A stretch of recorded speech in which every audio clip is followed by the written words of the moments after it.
evening, ladies and gentlemen, and welcome to beautiful Monrovia, California. The Wildcat Stadium is rocking tonight. The first game of the 2012 season here in Monrovia. Your hometown Wildcats are here, and Coach, they're looking for their first victory of the season against the Arcadia Apaches. Came off a tough game last week, which I think they clearly could walk away and say, you know what, that was our game to have won. I know Coach Maddox was very hard on the boys this week and looking to make a lot of improvements, and they're going to be really excited to be able to do that against the Arcadia crosstown rivals. Yep, it's your crosstown rivals, folks. 0-1 as the season started, but we feel like we have a good chance to put on a good show tonight. Last week was a tough opponent, Division II opponent, and they still had a good chance of winning.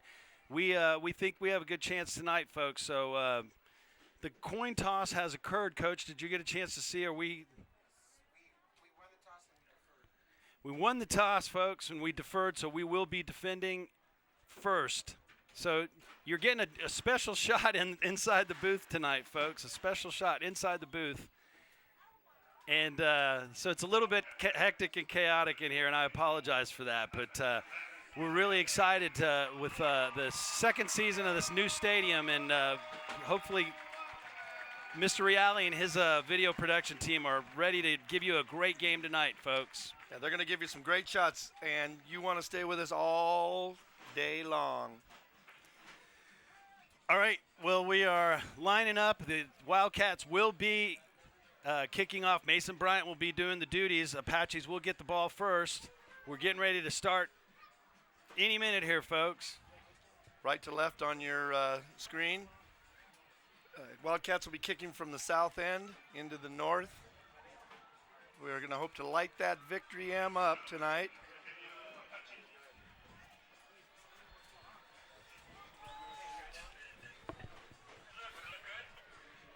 All right, ladies and gentlemen, a little bit of a bumpy start, so bear with us with our brand new press box cam. Yeah, not the best job by your announcers here, but folks, we'll have it together the next time we're in here in the box. But we wanted to give you an idea of what it's like from the point of view of the press box where we're watching the game. So we want to thank Mr. Reale and his crew. We'll get a chance to name them by name. They always do a fantastic job of giving us the perfect images to guide you through a great night of Wildcat football. So the lights of Friday night are burning bright here in Monrovia. The sun is setting. It's a beautiful night, I'll tell you. The Purple Mountains majesty in the distance, just to the east of us. And we're getting ready to get started, folks, as Mason Bryant is getting ready to boomer away from the 40-yard line. And it's an automatic touchback. So just so you know, folks, in high school football, it's an automatic touchback every time the ball is kicked into the end zone, and it seems like Mason Bryant has been automatic. I'm going to start by giving you the defensive lineup for the Wildcats. We're going to be going 3-4-4 tonight. Kevin Bailey will be the defensive end. Rafael Garcia, the nose guard. Avante Moore is the other defensive end. Your four linebackers are David Gallegos, Brett Walsh, Javonte Ainsworth, and George Frazier, and we'll get you the secondary after this. 1st and 10 from the 20. And a dive play in the middle, and no one is there's no gain on the play. Probably a gain of 1, and it looks like number 55. Net gain of 1. Let's see who was in on that tackle, Coach. That looked like George Frazier stepping in. Probably Brett Walsh. When in doubt, we always do Brett. And again, the Cats had an outstanding second half defense. They gave up 0, nothing, as they always do coming out at half. And I think they're looking to establish real early right now. Arcadia going hurry up. They've got 3 receivers, single setback. Quarterback takes a snap, and he's looking deep. He's got a man in the middle, and there's going to be a penalty. Be a penalty, yeah. Didn't see that one coming. Didn't turn his back. You play like that, you want to watch the receiver, see if his arms are coming out to give you a signal to make the turn. Deshaun Potts giving up the 15-yarder on the second play of the Arcadia's first drive. And that one's almost to the result of a pass underthrown, because the receiver starts to slow down to come back, and Mr. Potts is on his way, running, chasing. That's going to give. Well, do we have an offsetting, or are they just going to walk it off differently? It's a 15-yard penalty. That's what high school does, which is sometimes if you're beat really long, take the penalty. And Yeah, explain why that is, Coach. it's just the high school rule is like in the pros, it's at spot of foul, and high school just has a rule that it's a 15-yard penalty. I think the exception is if it's a breakaway, then they make adjustment. But Better to give up the 15 yards and a long pass. 1st and 10 from the 36, 11-16 to go in the first quarter. We're just underway here, fourth play of the game. There's a handoff to number 4, and Gallegos and pick up a 4. Pick up a 4 yards on that. Looked like Brett Walsh and David Gallegos in on the tackle. That's going to bring up a 2nd and 6 from the 40. I'll tell you, I know they were really pleased with that interior line, because that's one of the things. They got to fill that spot, that big void left by Big Ellis McCarthy, and they did an admirable job last week. Quarterback on the keeper, and he's got nothing. He's going to lose yards. Yeah, I think he's going to lose one on this one. Looks like a loss of 1. Yeah, they'll probably call it just inside the 40, so you probably still could call it the 40-yard line, but nowhere to go. That's going to bring up a 3rd and 7 from just inside the 40-yard line. 10:25 to go. Arcadia quarterback takes a snap. He's got a blitz coming. He's trying to set up a screen, and it's intercepted. That's picked off. Number 40, Rafael Garcia, and the Wildcats are on the board first. Touchdown, Monrovia. That was one of those forced errors. I think that might have been Javontre coming from the outside, or I'd like to see who that was that put the pressure on the quarterback. They were trying to run a screen. And looked like Potts, Deshaun Potts. No, I think it was Javontre Ainsworth coming in off his end spot.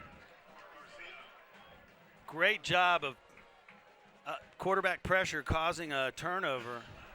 So Coach Schuster's going to have to be happy about that. Mason Bryant in to attempt the kick. The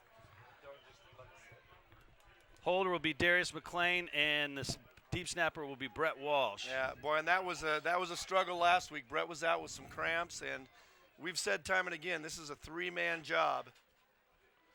There's the beautiful kick. The hold, the snap, and the kick, all perfect, and the Wildcats are up 7-0 without having offense on the field. Wow. And anytime you can get your defense to score, that is definite bonus, because you know what you can expect out of your offense. And anytime the defense can turn points like that, I mean, we're what, minute 50 into the game? Didn't even get a chance to get the secondary.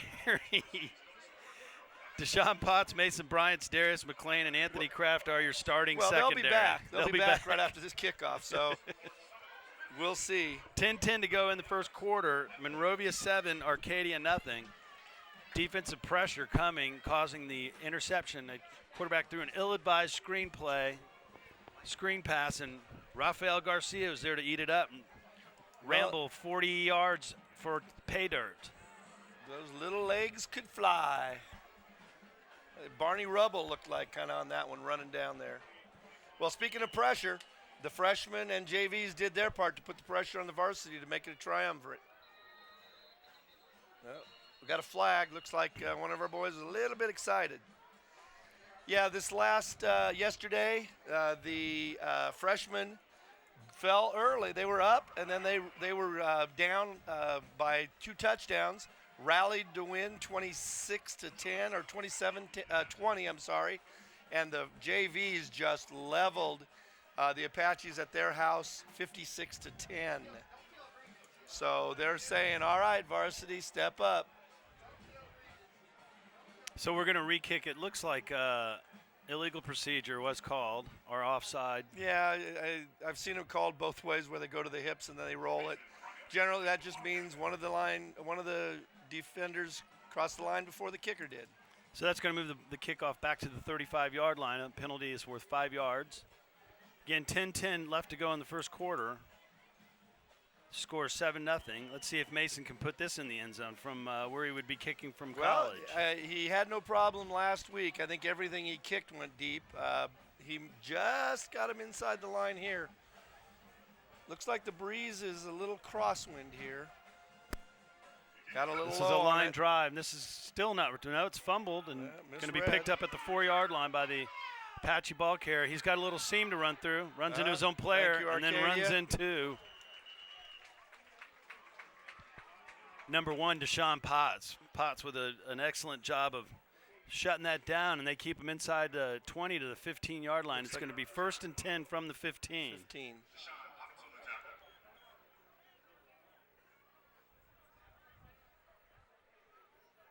So with 10:01 left to go in the first period, 1st and 10 for Arcadia. And the Wildcats are still in their 3-4. You see G5, George Frazier there on the left linebacking there. He'll be doing the strong side linebacking. Something with Raphael's helmet, I guess. Maybe a strap adjustment or some bonus thing added. I don't know. Quarterback takes a snap, and he rolls to his right, and he's rolling into a whole wall of green.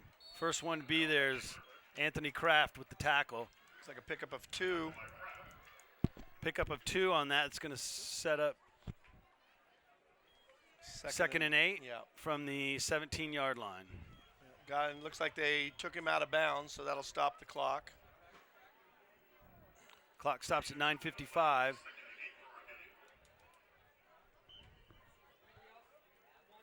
And Coach Schuster was talking, Coach, about this number 3. The number 12 is primarily a passer, but it looks like they're running with him early. He's lined up behind. It looks like they're running an option. Gallegos is the first to miss, but he's dragged down from behind by big number 56. That is a pickup of 4. 6 is 58. Stephen Golar, 58. Must be Avante Morris, 58. Monrovia sporting new uniforms tonight, Coach, and these numbers are snappy. They're just tough to read. We need a font, perhaps. 3rd and 3. Trips to the left, and he's looking to his left, thrown over the middle, and it's beautifully broken up by Mason Bryant. Mason Bryant cut in front of that one. That's going to bring up 4th and 4 from the 22-yard line. And then that will bring Darian Jones and Anthony Kraft back to return the punt. And the Wildcats hold 3 and out on the second drive for the Apaches. Yeah, nice little play from the safety position. You're just laying back, reading the quarterback, and letting them, when they fly, you break on the ball. And that was just perfectly played, perfectly timed.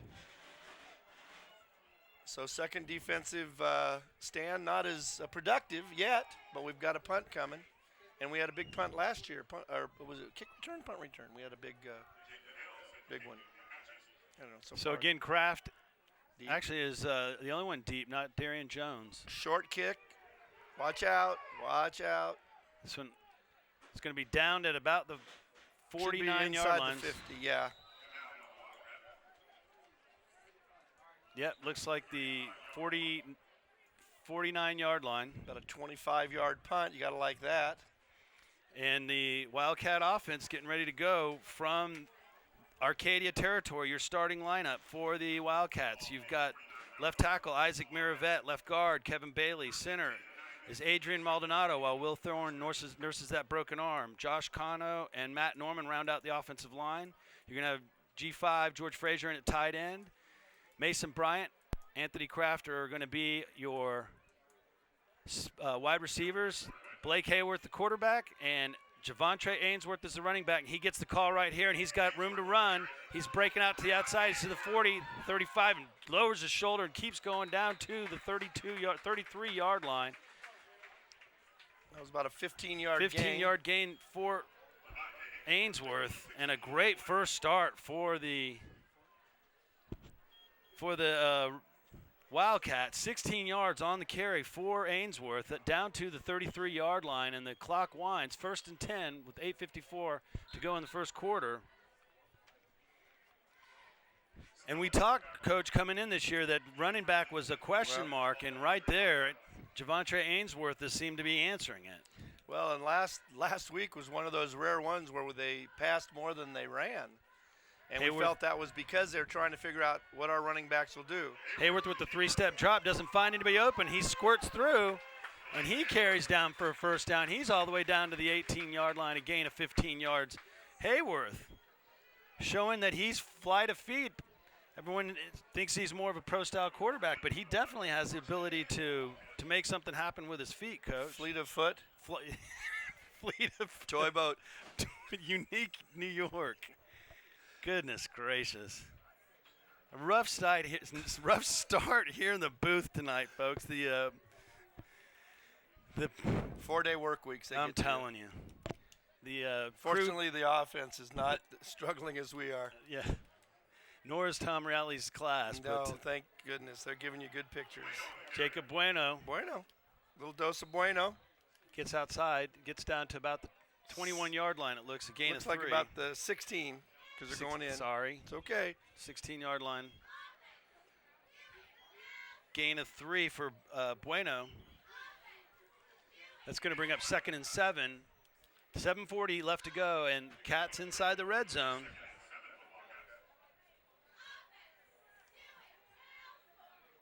Luis Javier checks out. See, Blake Hayworth is going to have Mason Bryant to his left. He'll have Anthony Kraft to his right. Walsh is in at tight end in the H-back position. Ball's handed off to Ainsworth. And it's a tough struggle to get to the 15. He's got a carry of 2. That's going to bring up 3rd and 5 from the 15. 3rd and 6, let's say. 3rd and 6 from the 15-yard line. 7:06 left to go in the second quarter. First period. First period, yep. Wildcats leading. Well, and I think that what we're seeing is a good and nice, just controlled drive, not trying to do too much, getting a sense of what they're doing. Again, allowing Blake a chance to get himself comfortable. They're not putting it on him to make any throws right now either, which is, I think, again, reestablished that they feel a little more comfortable this week with their running game. That said, we know he's going to pass right now. Too much time. Usually when you see that back judge throw it, we've been taking a little too much time audibilizing. So that'll be a 5-yard walk back. That's going to make 3rd and 11. 3rd and 11 from the 21. It's the second penalty tonight on the Wildcats. Now, if you started in the red zone and you come back out on a penalty, does that red zone statistic? Yep, absolutely. Still counts for you? Still counts. Okay. So with 3rd and 11, Hayworth has 2 receivers to the left. Bryant split wide. In the slot is Luis Javier. Single setback is Hayworth. He's struggling. He's finally thrown in the end zone. There. Oh. Nice throw into the end zone. Just a inch too long. Ball was intended for Anthony Kraft. I'm thinking that's Anthony.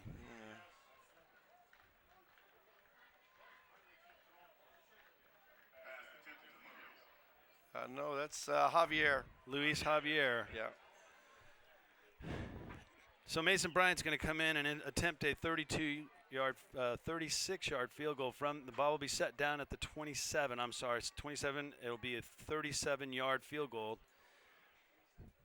The first snap and hold and kick were all textbook. Let's see what the Cats have. Snap is there. The hold is there. The kick is up. And the kick is good.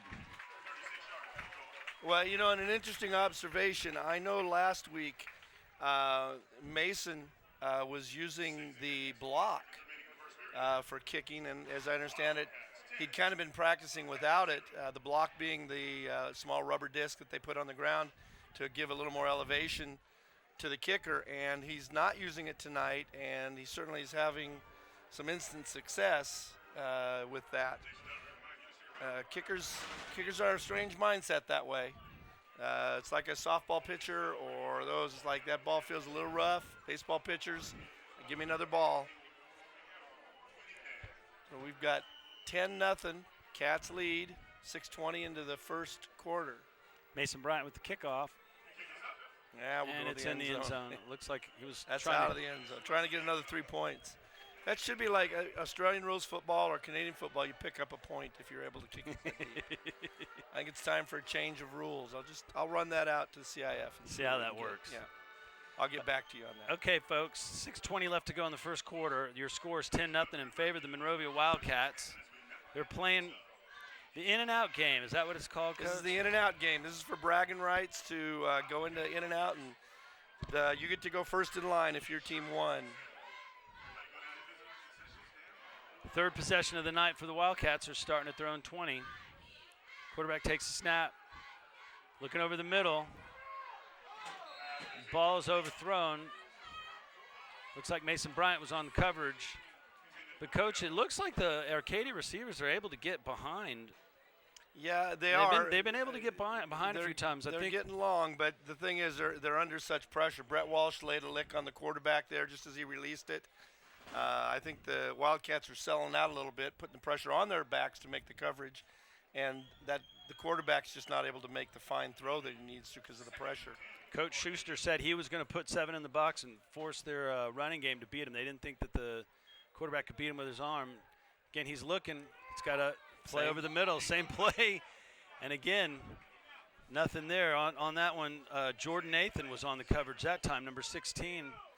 And again, the ball was overthrown. It was, and indeed, David Gallegos was up in his face and put a lick into the quarterback. So that quarterback's going to start getting even antsier.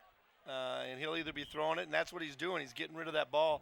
He just feels he's got to get rid of it quick, and that tends to lead you to overthrows or under or overthrows because you got to get rid of it. Yeah, that quarterback pressure often causes mistakes. When we saw that interception return for touchdown, it's 3rd and 10. Quarterback again trying to throw, and again he got hit. This time he's able to complete. Number 9 is on the coverage. Cravon Gillespie, but not before a gain of 43 yards. The ball is spotted at the 37, and Arcadia's in business. So on a 3rd and 10, Arcadia converts with a 42-yard completion. That puts the ball at the Monrovia, 43-yard completion puts the ball at the Monrovia 37. 6:01, the clock stopped until the chain gang moves up. It's going to be 1st and 10. And the big play, they went to that play 3 times in a row. They got third time they got it. And all they're doing is they're laying it out there. And as you pointed out, their receivers are looks like they're beating deep, and they've just been overthrown. And that one was just the guy was able to, in fact, he had to come back for it. Had he caught that in stride, that might have been all the way to the house. 3 receivers to the left. Quarterback looks to the right. He's got single coverage. Kraft is there, and the ball is picked. Textbook defense.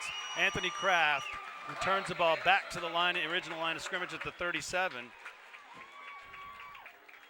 So they had 3 receivers to the left, Coach, and they often do that to get an isolated single coverage on the right. But Anthony Kraft was right up inside of that. I was watching. There was a little bit of hand slapping. Thankfully, the officials let it go. It was both sides working each other, and just again, this quarterback is not going fine. He's just saying, I'm throwing it, and hopefully somebody will get to it.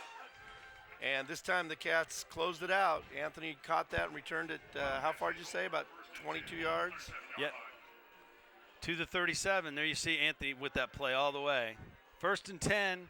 Cats go heavy. Walsh and Frazier to the left. They run to the left. Ainsworth trying to get outside and unable to do so. He'll maybe pick up maybe a yard. Looks like at the most, 1 yard pickup. Put the ball on the 38-yard line. It's going to bring up 2nd and 9. They might even walk it back, Ultimately going back to the 37. It looks like they didn't give him anything. Yeah, he got inches. So you can go 37. You can call it the 37 or the 38. It's hometown, so we'll go. We'll give us a little yardage there. Give us a 1-yarder. Got Randy Medina working the clock tonight, doing a great job. Having fun, watching his old high school go down in flames. It's early. I don't want to call it too soon. Hayworth in a 3-step drop. Nice move. Looking deep for Bryant, and he was pressured and had to get rid of that. Coach Cardiel almost brought that in, standing on the sidelines. It's going to bring up 3rd and 9, so Hayworth's second attempt of the night is incomplete. Nice move there by Blake, though, to buy himself a little time. He probably, in fact, had a little bit more time than he left himself to get that up and off. Once he made the move, he was a little clear, and but then he quickly unloaded it. So both Walsh and Frazier are in. So the Wildcats going with a heavy lineup. Frazier and Walsh are tied in and H-back to the right. Yeah. Hayworth is under center, and Ainsworth is your sole running back. Walsh in motion to the left, balance the line out. And the carry is to Ainsworth, and he fights for a good 5 yards, but that's not going to be enough to move the chains. Looks like the ball will be on the 43-yard line. Pickup of about 5. So what do we got, 4th and 5? Yeah, 4th and 5 with 5:05 left to go. And the punting team is out. Jeremy Nathan has been doing Jeremy Haney has been doing the punting for the Wildcats and had a couple of tough goes at it last week. Again, first game Blues. Brett Walsh was in some, not in some, and he's been the long snapper for certainly this year, and he did it last year, I believe, too. Haney gets a good snap, has time, gets a nice high kickoff. They better get out of there. There we go. And fair caught right at the 25-yard line. So Arcadia ball, 4:26 to go in the first quarter. Wildcats leading 10-0. Cats offense bogged down a little bit, but the defense is definitely out on the field when they're out there. They're making their presence known.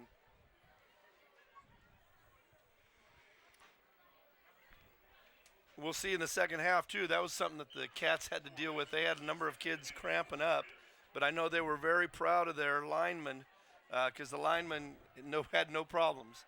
But that usually happens with the speed demons. They tend to be running farther, faster. Quarterback takes a snap, and that play is whistled dead. Flags everywhere. And probably going to be an illegal procedure, Coach? I would think so. Usually when it's pre-snap like that, or at snap, it's either a movement or alignment, but generally it's a movement out of one of the line people or even the backfield. But dead ball lined up in the neutral zone. You'll often see those wide receivers turn and look to the official and point to him, basically asking, am I okay? And in this case, somebody didn't ask, and they lined up. They misaligned, and that's a five-yard walk back. 1st and 15 for the Apaches. They'll be at their own 20. Got twins. And they are 2 receivers to the left, 2 receivers to the right. Single setback. Quarterback takes a snap, fakes a throw. And they again looks like there's some blown coverages in the secondary, Coach. There's definitely some confusion, but what I would like to see is even if don't look for somebody, keep running and chase them. It looked like they were looking back to say, well, wait, you should have him. Well, somebody get him. But, yeah, it looks like right now it's Arcadia's offense is chuck and run. See if you can get to it. They're throwing the ball deep, but fortunately for the Wildcats, they're not able to connect. It's 2nd and 10 from the 15-yard line. This time, again, same formation. And this ball's tipped and intercepted. Brett Walsh. And he's not in for a touchdown, but I had him for 6. Coach calling the pick 6 before it happened, but that's all right. Brett Walsh, great job of reading the quarterback's eyes and tipping that ball, doing his own little tip drill there, Coach. Absolutely. It doesn't matter when you tip it. It's go after the ball, and if it's you, good. But that was just, again, good defensive coverage. No surprise by Brett Walsh. There it is. You see it. See the ball up. He grabbed it. Brought down at the 8-yard line. That's going to bring 1st and goal from the 8.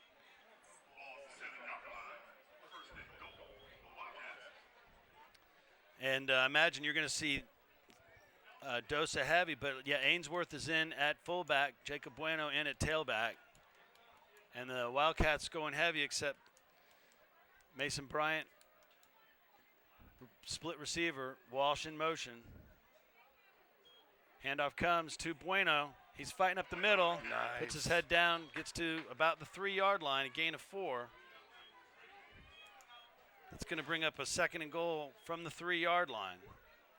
There's another great shot of Brett tipping that pass and picking it off. Excellent job, and he's fired up.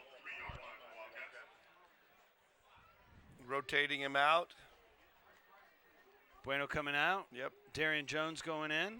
They're going to leave Ainsworth in at fullback. The coaches are really high on him. They say he just does anything you ask of him to get on the field. He's playing linebacker. He'll play fullback. He'll play tailback. Cat's going heavy. Walsh in motion. Hayward takes a snap, hands it to Darian Jones, and he fights down to about the 1 yard line. So a gain of 2 for Jones, and it's tough sledding, but the rubber pellet by rubber pellet, the Cats are closing in on the end zone. It's going to bring up a 3rd and goal from the 1 yard line. 3:16 left to go in the first quarter. Again, Bryant wide right. Well, I have every belief they're going to make it here, but I have a feeling that if we for some reason didn't, I would see us going for it. Given to the first man through. He's right there. It looks like they just waited to mark it. He's got it. Ainsworth looked like a fake handoff or a blown handoff, but then Blake just turned around and turned it into a QB sneak, and Hayward lost his helmet but scores the touchdown. Monrovia up 16-0 with 2:54 left to go. Here you see. Maybe his helmet went in and he didn't. There could be a review.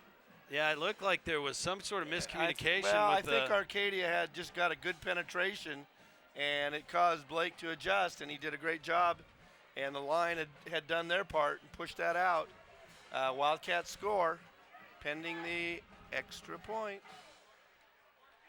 So with 2:54 left to go, 16-0 your score. The usual suspects.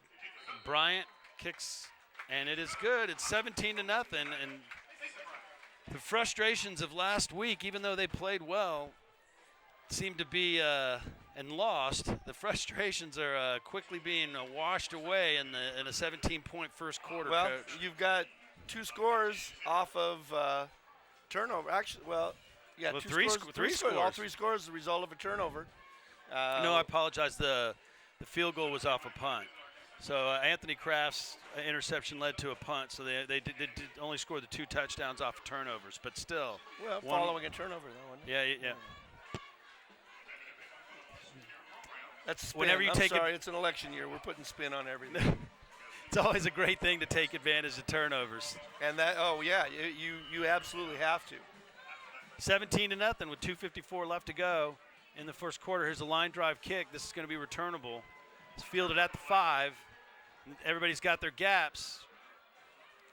And number 40, Rafael Garcia, there to corral the ball carrier. And Monrovia's going to take the Arcadia ball carrier down right at the 26-yard line. So Rafael Garcia with a great job of hustling down and putting it in, because it looked like that ball carrier had some room to run. It looked like he had picked up a seam, and Rafael stepped down into it and corralled him. Almost looked like a high tackle. I was afraid we might get a horse collar kind of a call, but not to be. 1st and 10. Walsh faking a blitz. Pass is complete down to the Monrovia 39-yard line. That's gain of 30 yards. I'm sorry, 35 yards. And again, the Arcadia receivers seem to be able to get behind our secondary, coach. So even though it's 17-0, it looks like a bend don't break philosophy from the Wildcats tonight. At this point, I definitely would say it. We'll give them yardage between the 20s, and then we'll tighten up. Fortunately, we haven't seen them inside their 30, our 30 yet, but they're getting dang close. So 1st and 10 from the Monrovia 39, Arcadia with 2:26 left to go and counting. He's got trips to the right, single setback. Quarterback takes a snap and he rolls to the right. He's being chased by number 2. The ball is out of bounds. George Frazier on the cover. Number 2, Javontre Ainsworth was coming, and he was bringing pressure. He was huffing and puffing, Coach. He was chasing it down, and they rolled away from that pressure, but he just couldn't get that ball off. And as you said, G5 was right in the hip pocket of the running back.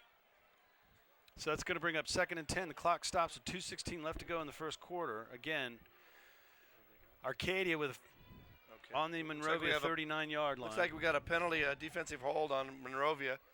You start to see some of that when those receivers are running by you. The Cats will try and hold that, and that's a 10-yard penalty. Automatic first Automatic down. first, so they'll be setting the ball at the 29-yard line of Monrovia. 2:16 left to go, and 1st and 10. We're trying. Looks like we're getting almost like a press type coverage. We're getting right up on them, and I'm not sure that's working right now. Quarterback takes a snap, fakes the draw, and a quick slant is incomplete. That's kind of that bubble screen where receiver starts to drive upfield, drops back. The linemen are pulling to get in front of that, and the quarterback just threw it into the ground. That stops the clock with 2:12 to go in the first quarter. Again, your score 17-0 in favor of your Monrovia Wildcats. Again, same formation for Arcadia. Trips to the right, single setback. That's movement. That should have been called. That lineman. And he did call it. There's the flag. He didn't want to, I don't think, but you know what? You got to call it. You just got to. I'm almost surprised that you didn't see a Wildcat come across, because that's usually lick your chops. You see a little movement that you're usually instructed. Boom. Free shot. Across. Don't give them the chance to make because that official kind of goes, I don't know. Don't leave it up to the official whether or not he's going to make it. Yeah, you want to go ahead and get across the line. Get across, and they'll see, he did. So that's going to bring up 2nd and 15. Quarterback takes a snap. He's running with Direct run. Looked like Brett Walsh on the tackle. Looks like you'll get back to the back to the original line of scrimmage, just inside. He's on the 29. Gain of 5. Clock starts, continues to tick. It's going to bring up 3rd and 10 from the 29.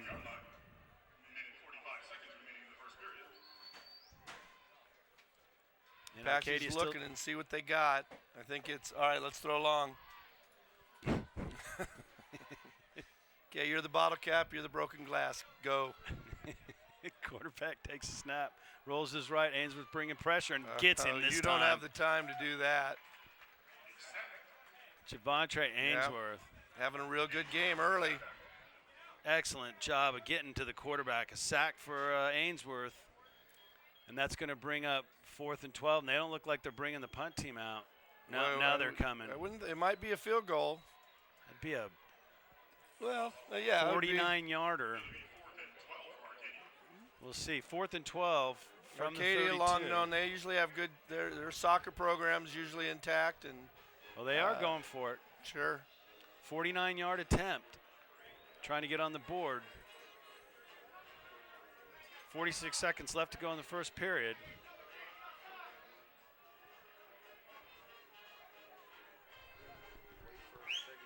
Here comes the snap, the kick, and that's a boomer. And he looks like he got it. 49-yarder. Ow. Yep. The Apaches are on the board with 28.7 seconds left to go in the first period. Arcadia on the board with a 49-yard field goal, and that hope isn't a momentum changer for the Wildcats, but well, yeah, I mean that has the potential, certainly. I mean, you come pumped up. Well, we just kicked the ball 49, but then you just remind them. But yeah, you lost 15 yards to us, so we'll take our chances. 49, 47.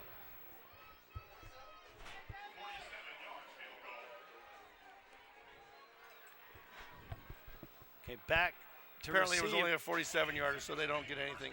No big pickup off of that. 49, you might get pumped, but it looked like the ball was put down at the 39. That'd make a 49. Well, our end zones, they've been measured at 8 yards. Are they at 8 yards now? All right, well, Anthony Kraft and Darian Jones are back to receive this kickoff. We've got 28.7 seconds left to go in the first quarter. See what sort of leg he has from the 40. And I imagine if he made a 49-yarder, this is going in the end zone. And it does. The Wildcats will start on their own 20. 28.7 seconds remaining. Ball will be placed at the 20. Wildcat offense.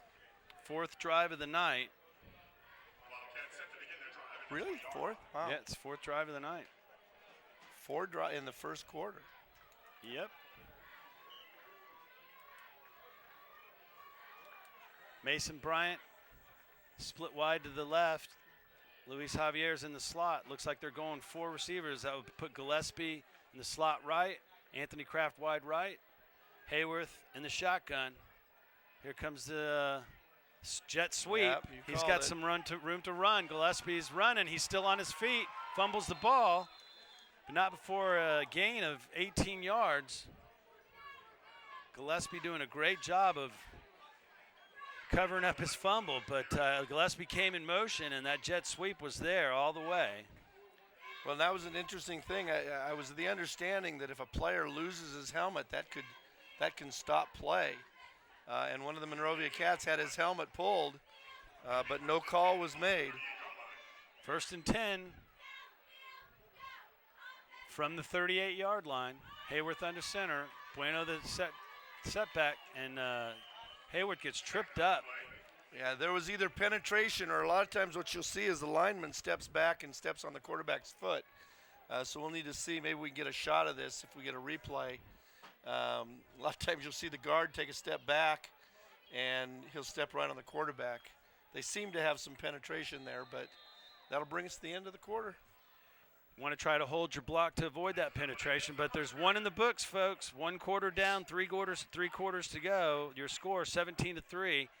It was a rough one for your announcers here. We hopefully are going to rally and do a little bit better job here the rest of the way through. But 17-3 as the quarter comes to an end. 17-3 in favor of the Monrovia Wildcats. And 4th drive of the night. When we reconvene, it'll be 2nd and 13 from the 35-yard line. 2nd and 13 from the 35. And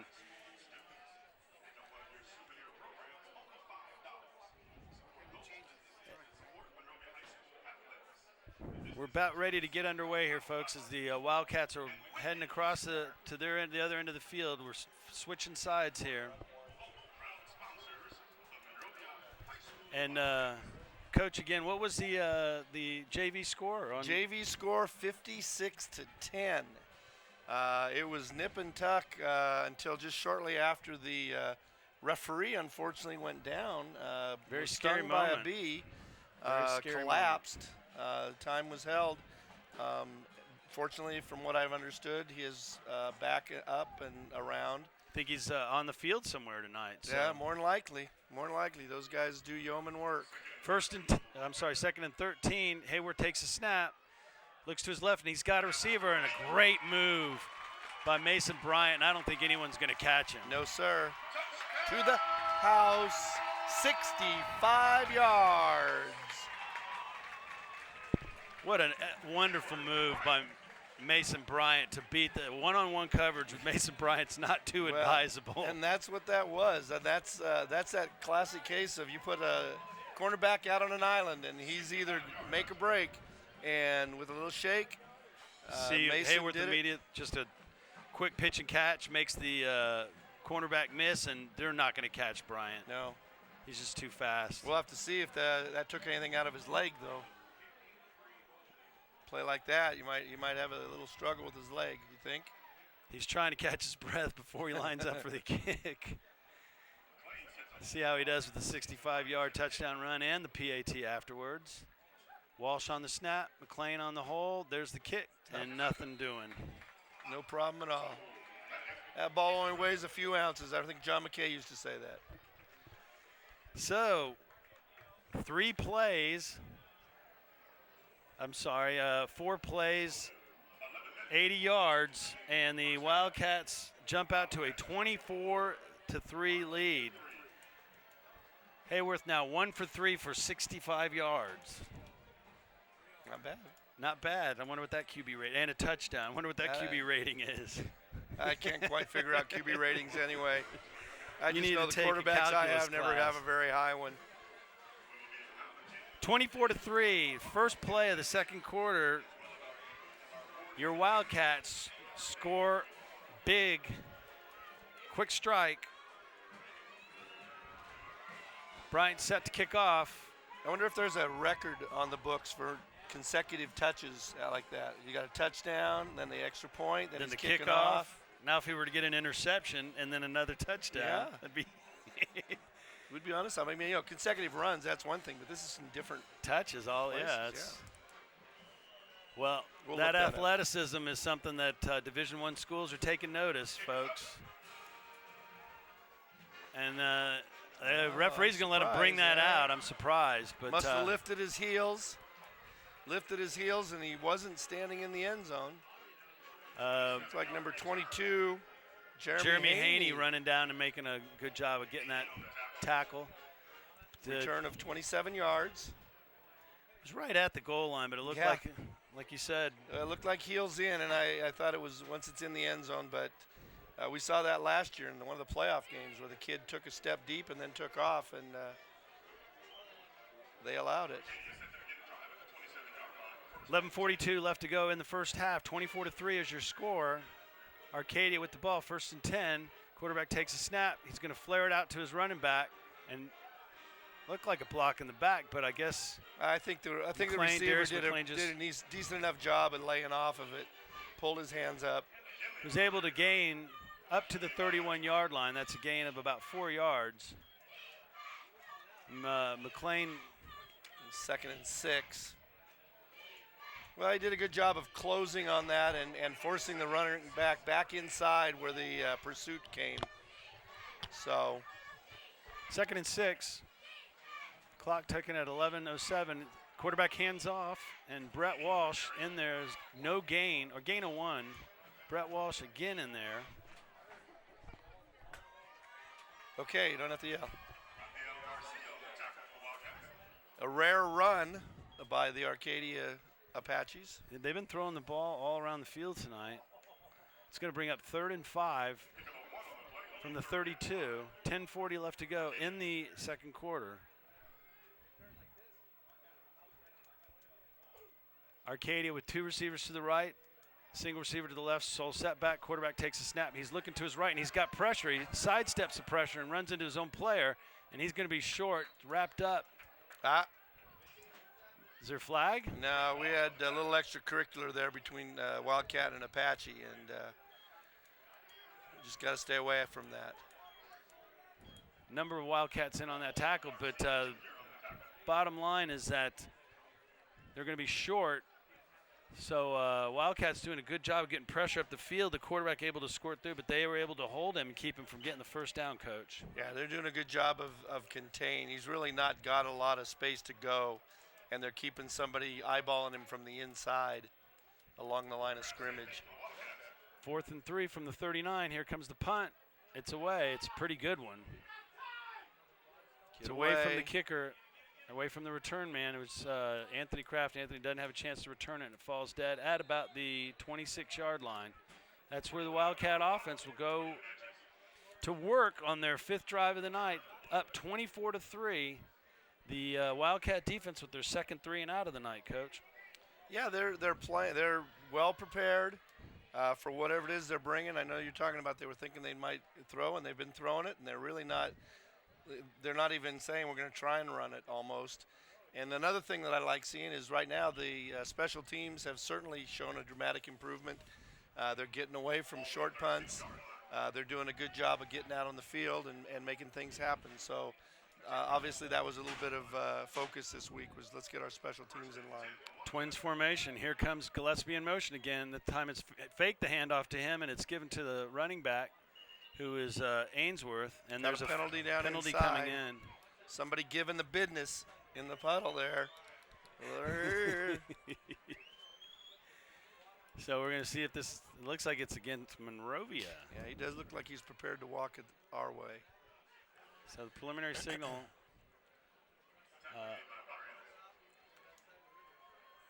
we haven't seen a call yet, but that's probably going to be a 10-yard walk-off, maybe a half hold. the distance.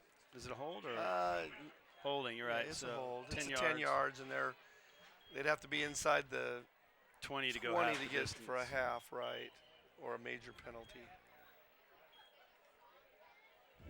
So that brings up 1st and 20 from the 18-yard line. Hayward takes a snap. He's looking to his Nice. left and then went looking to his right and then threw to his left. He did a good job of doing his progressions, Coach. Kind of stepped up into his pocket, took advantage of that as the lineman fanned him out, and probably just didn't have anybody, so wisely, again, which is a learning curve, I think, from last week. Last week he kind of tended to force that, went ahead and laid it out where nobody's going to get it but the cheerleader on the far side. 2nd and 20 from the 18. 9:18, the clock is stopped. Trips to the right this time for Hayworth. Single receiver to the left. Hayworth is under center. Hayworth takes a snap, 3-step drop, and there's a draw play, and he's got room to Nice. run. Bueno does a good job of picking up 12 yards. He's up to the 29-yard line, 28-yard line. That looks like they're going to mark it at the 29. So great call. Bueno picks up 11 yards on that carry. You can see right there, there's little real estate to run, room to run, but the hole closed quickly, but not before he gained 12 yards. Yeah. You can get 12 yards on a draw like that. Take it. There's that little screen. He's going to get the outside. Looks like he's got the first down. So Luis Javier with the catch. Quick little screen pass to Javier, and he's marked at the 39-yard line. I think they're going to move the chain gang. And the perhaps unsung blocker on that one was Cravon Gillespie. He did a really nice job of taking on the cornerback and creating that hole for Lewis to come through. Puts the ball at the 39, and with 8:36 to go in the second quarter, Wildcats on the move. They convert on 3rd and 9. Hayworth under center. Oh, that was a hot ball. he was looking to his left all the way, trying to hit a little short route, 5 and turn, a little button route right there, and unable to convert. Went right through. Maybe Right a little through bit, both of them. maybe a little bit too much mustard on that one. Yeah, that one was hot. That's a touch throw. You want to do that. Our primary receiver unable to hold it, and the defender 5 yards further back was too hot for him. 2nd and 10. Bueno in the running back spot. So they've been running back by committee and having some success running the football. Hayworth under center. He's got 3 receivers to his left. There's a quick little hitch. The ball. That's Better a live get ball. on that. No, they're calling it incomplete. Looked like it was a lateral, though, Coach. I agree, but the Side line judge judge on the other side, or side judge, whistled it dead. He was signaling no. So he saw it as a slightly forward pass, which So that's going to bring up 3rd and 10. We'll take that. It's a dangerous. dangerous when it gets out there like that. Yep. Particularly because if it's ruled as a backwards throw, then it becomes a lateral and it is subject to recovery. 3rd and 10. That stops the clock with 8:21 left to go in the half. Hayworth in the shotgun. Bueno in the backfield picking up blitzers. Hayworth's got time. That one was right on the money to Luis Javier, and we saw some of that last week. He just hates seeing that. I think Luis would like to get that one back. Oh, absolutely. Absolutely. Get back over, a little spray on stick 'em if they allowed that still. But times have changed.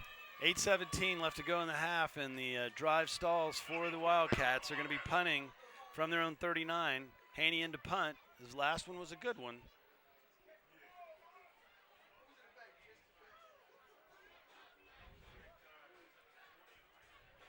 Walsh, the deep snapper. Nice snap. Haney's got plenty of time, and he's getting his leg into this. Get a Oh, that could touch somebody. The 38-yard line. A little shorter punt. It got the Apache bounce on that one. bad Wildcat bounce. Punt of about 23 yards. It's going to put the ball at the Arcadia 37. Officials aren't working with us tonight. They're waiting to hear what I say, and then they want to, let's move it up into the yard.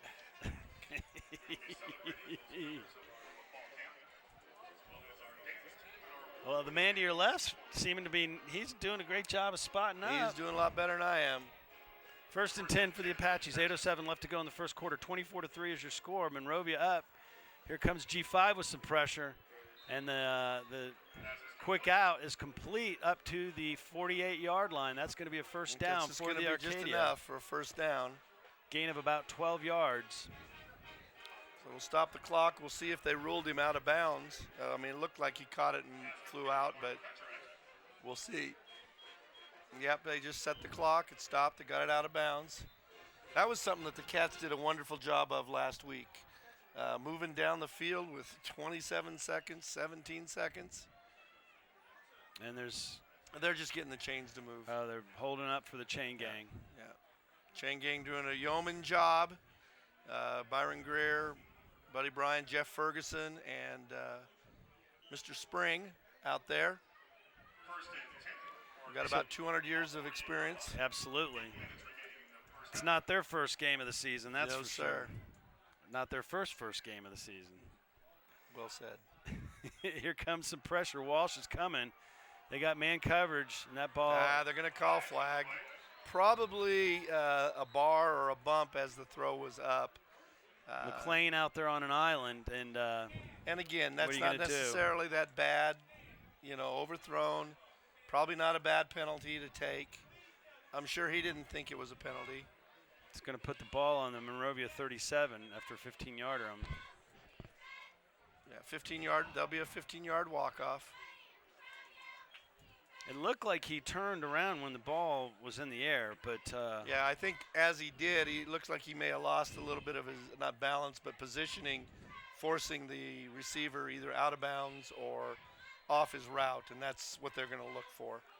And Coach, are there any hints or clues as to how to handle that defensively when you're in that situation? Well, a lot of times you'll try and get the cornerback to put a hand on a hip, because they're usually watching high to get a sense of where that guy is, so you can keep your positioning with the receiver and allow you to kind of keep away with a little feeler of the hand on the hip. Quarterback rolling to his left, looking down the field, and this is picked off again. This time it is Darius McLean. Darius McLean making up for the or maybe was it Anthony Kraft that was called for the penalty before, but McLean comes up with the interception. On the other side, yep. That could be. Yeah, but saying that poor Darius was on the PI when he's over here picking off passes. Yeah. Fourth interception of the night. Nice job of laying in his area and waiting, and I don't think the quarterback really saw him. He looked to be throwing over him, and Darius jumped and brought it down, brought it back about 12 yards. So the pass interference was, 8 and 3. The problem with these uniforms in this light, they look very similar. So Anthony Kraft had the PI, Darius McLean with the interception. The Wildcats are in business at their own 37. Hayworth with the pass, that same hitch to Bryant. This time it's shut down, but it's not before a gain of 5 yards. That was a nice timed pass. Mason was still coming out of his break when Blake released that ball, and Mason turned into it. The ball was on its way. He caught it and was tackled immediately, but net gain of just over 5 yards. It's going to bring up a 2nd and 5. 7:14 to go in the half. Wildcats with a 2nd and 5 from their own 44-yard line. Say a 2nd and short 5, but yeah, it would be. Another quick hitch to Bryant, and there he fights his way all the way down to the 28-yard line, 30-yard line. About a 26-yard. 26 yards, and Hayworth to Bryant is starting to pay dividends now. There you see the quick hitch to Bryant, and Bryant off to the rest races a stiff arm there, gets him an extra 5-10 yards. 1st and 10 from the 30, and the Wildcats trying to make some noise, up 24-3. On schedule. 2 receivers to Hayworth's right, 1 to his left. Hayworth takes a snap, hands the ball off to Ainsworth, and he's fighting to get back to the line of scrimmage. Yeah, I think and that's all he did is got back to the line of scrimmage. That'll be a 2nd and 10. Clock continuing to run at 6:25 and inside. I think you still want to do that, though. You want to still mix your offense up a little bit so they don't start sitting on that quick out that they've been throwing, that quick up and out that has been successful. Had a lot of success off the play action again last week too, Coach. Yes, they did. So you got to keep the defense honest. Ainsworth stays in, sole running back. Hayworth, the two receivers to his right. He's looking to his left, does the up and out, and there's miscommunication there. Bryant was doing the out, and Hayworth was doing the out and up. And a lot of times that's a read, depending on the type of coverage. If you think if they're off of you and you think they're playing more of a zone, he'll run the stop, and Blake might have thought it was man, and he threw it long. Wherever one went one way, went the other. And that resulted in complete pass, which is one of the things that can happen when you pass. It's one of three things. One of three things, I understand. According to Darryl Royal. Two of them are bad. Darryl Royal, head coach at University of Texas. There you go. Hayworth stumbles. He's able to get out of there and gets the pass off. Nice. What a great athletic job by Hayworth. And then that looks like Ainsworth on a screen. Down to the 6, it looks like. Gain of 24 yards, and that was all Blake Hayworth salvaging the play, and then Ainsworth making something happen afterwards. But Hayworth salvaging, snatching victory from defeat. You can see Ainsworth getting up the field. A great downfield block there. Yeah, that they threw it almost like as a screen type play, which allows your lineman to get a little farther upfield. First and goal for the Wildcats, 5:27, and they're looking to add to a 21-point lead. They give to the first man through. That's Ainsworth, and he fights. Looks like for a yard. Yeah, it gets down to about the 5-yard line for one. We'll see a couple of the boys out there throwing their legs up. That was Frazier running with the football there. No surprise getting G5 up in there. So they put G5 in the fullback spot and give it to him through, and he definitely runs. George Frazier is verbally committed to Colorado, so Buffs fans excited about that. They got a big boy there, and he's got a great ethic. So special senior class that these Wildcats have. 4:43 left to go in the first quarter. Second and goal from the 5. Hayworth under center. Walsh in motion. The H-back holds. Giving to the second man through. He's fighting down to the 2, the 1, and he's in for a touchdown.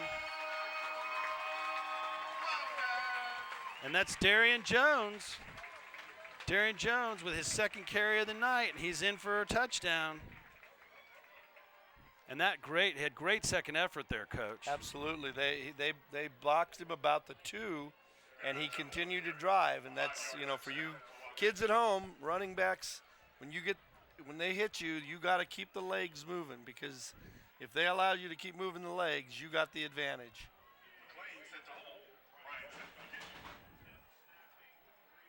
So,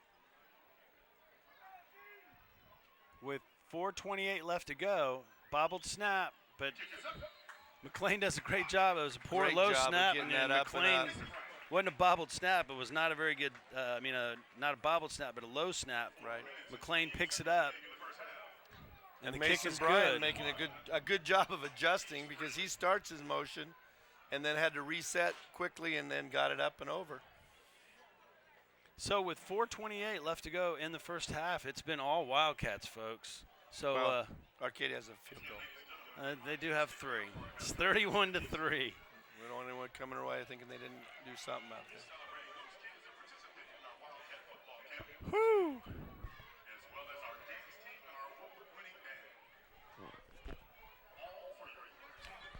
It hadn't seemed to really cool off tonight, Coach. Well, they closed the doors up here. I think if we get outside, we're going to feel a nice night. Every now and then we get a breeze coming through, but press box is always a hotbed. So Bryant getting ready to kick off. That's got to be, there we go. And that one is not returnable, so another touchback for Mason Bryant with 4:28 left to go in the first half. 31-3 is your score. The Wildcats taking advantage of 4 interceptions tonight. They've had 4. Wow. McLean, Kraft, Garcia got the That's right, and Walsh. Score off. Scoring started with the 40-yard interception return for a touchdown on the Apaches' first possession. Arcadia under pressure as the quarterback, and he goes down. And it looks like Avante Moore with the sack. Yeah, Avante Moore. You can see from his defensive end position, great job. Nope, I'm sorry. That is Stefan Golar, number 6, with the stack. But Avante Moore always does a good job. Avante does so. He's a workhorse as well. But going back, the defensive line has really done a very nice job last week as well as this week. Putting pressure on him again. Oh, that ball's almost intercepted again. That would have been nothing. A 6-yard waltz into the end zone. Absolutely. So again, the quarterback pressure is causing all sorts of problems for Arcadia. That stops the clock with 3:44 left to go in the first half. 31-3 is your score, and the pressure coming from the Wildcats. And McLean almost had another interception. 3rd and 18 from the 12-yard line. Trips to the left. They're trying a little screen. McLean up to defend it, and he's there to make the tackle. When you have George Frazier coming off from the inside, as well as Deshaun Potts to clean that up. So everybody did their job on that side. As Darius stepped up, caused that running back to the receiver at that time to step inside and slow that play up so that the inside pursuit could get to it. So that brings up 4th and 12. Ball's at the 18-yard line. 3:09 left to go, and the Monrovia's going to have a chance to put some more points on the board. Sure here. will, and we haven't even come out on the 3rd quarter, and you know what the Cats are like then. I think they might empty the benches here pretty soon. They almost get a block off. Line drive kick does take an Arcadia bounce, a big Arcadia bounce. Yep. That's going to be a heck of a punt. 52-yard punt for Arcadia. Going to be 1st and 10 for the Wildcats at their own 30. Lucky bounce there, working against the Wildcats. Well, that's that line drive kick that's become the vogue almost, although I don't know that was intentionally that way, but that certainly had a low line drive look to it, and if you can get the right bounce, it'll roll a little while. Yeah, you see that a lot on Saturday. College kickers are rolling out to their right and doing those rugby kicks to try to kick away from any sort of return. Yep. And and that leaves you the opening to take off and run if nobody picks it up. Which the Wildcats used to do with Jacob Bueno's older brother Nick, who used to do it on quite a regular basis. Yeah. 1st and 10, 2:49 left to go. The score 31-3 in favor of the Wildcats. They had a 26-second offense last week where it got them into field goal range. I think 2 minutes and 49 seconds are going to be plenty of time. Lifetime. Clock has stopped. Delay of game. That's going to put them back to the 25-yard line.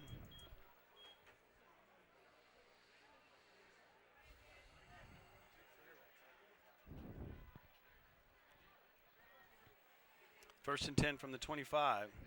Well, when you're having success, there's probably we could call that and we could do that, we could do that. There's a lot of good things out there to call. So, it's kind of like going to a Chinese buffet. Until I get the Kung Pao chicken or the Szechuan beef. Yep. Hayward takes a snap. Throws out in the flats. Pass is complete. Gets up past the original line of scrimmage. A gain of 6. That pass was complete too. It was a Wildcat. See if we can see number 7, Javier. Luis Javier catching that one.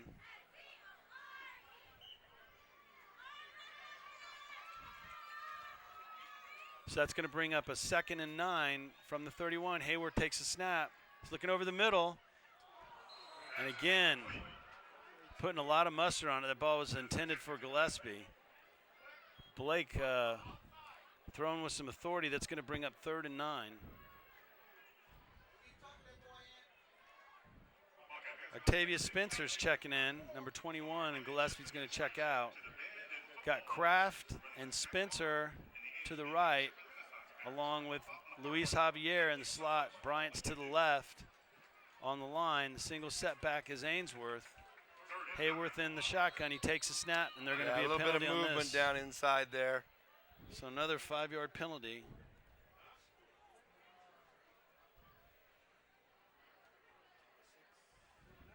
Looks like the 26-yard line will all be placed. That'll make it 3rd and 14. Sixth penalty of the night on the Wildcats. We'll have to watch. Sometimes I'm never quite sure when they run the clock and when they don't. Now, that was after a incomplete pass, so chances are it's on snap.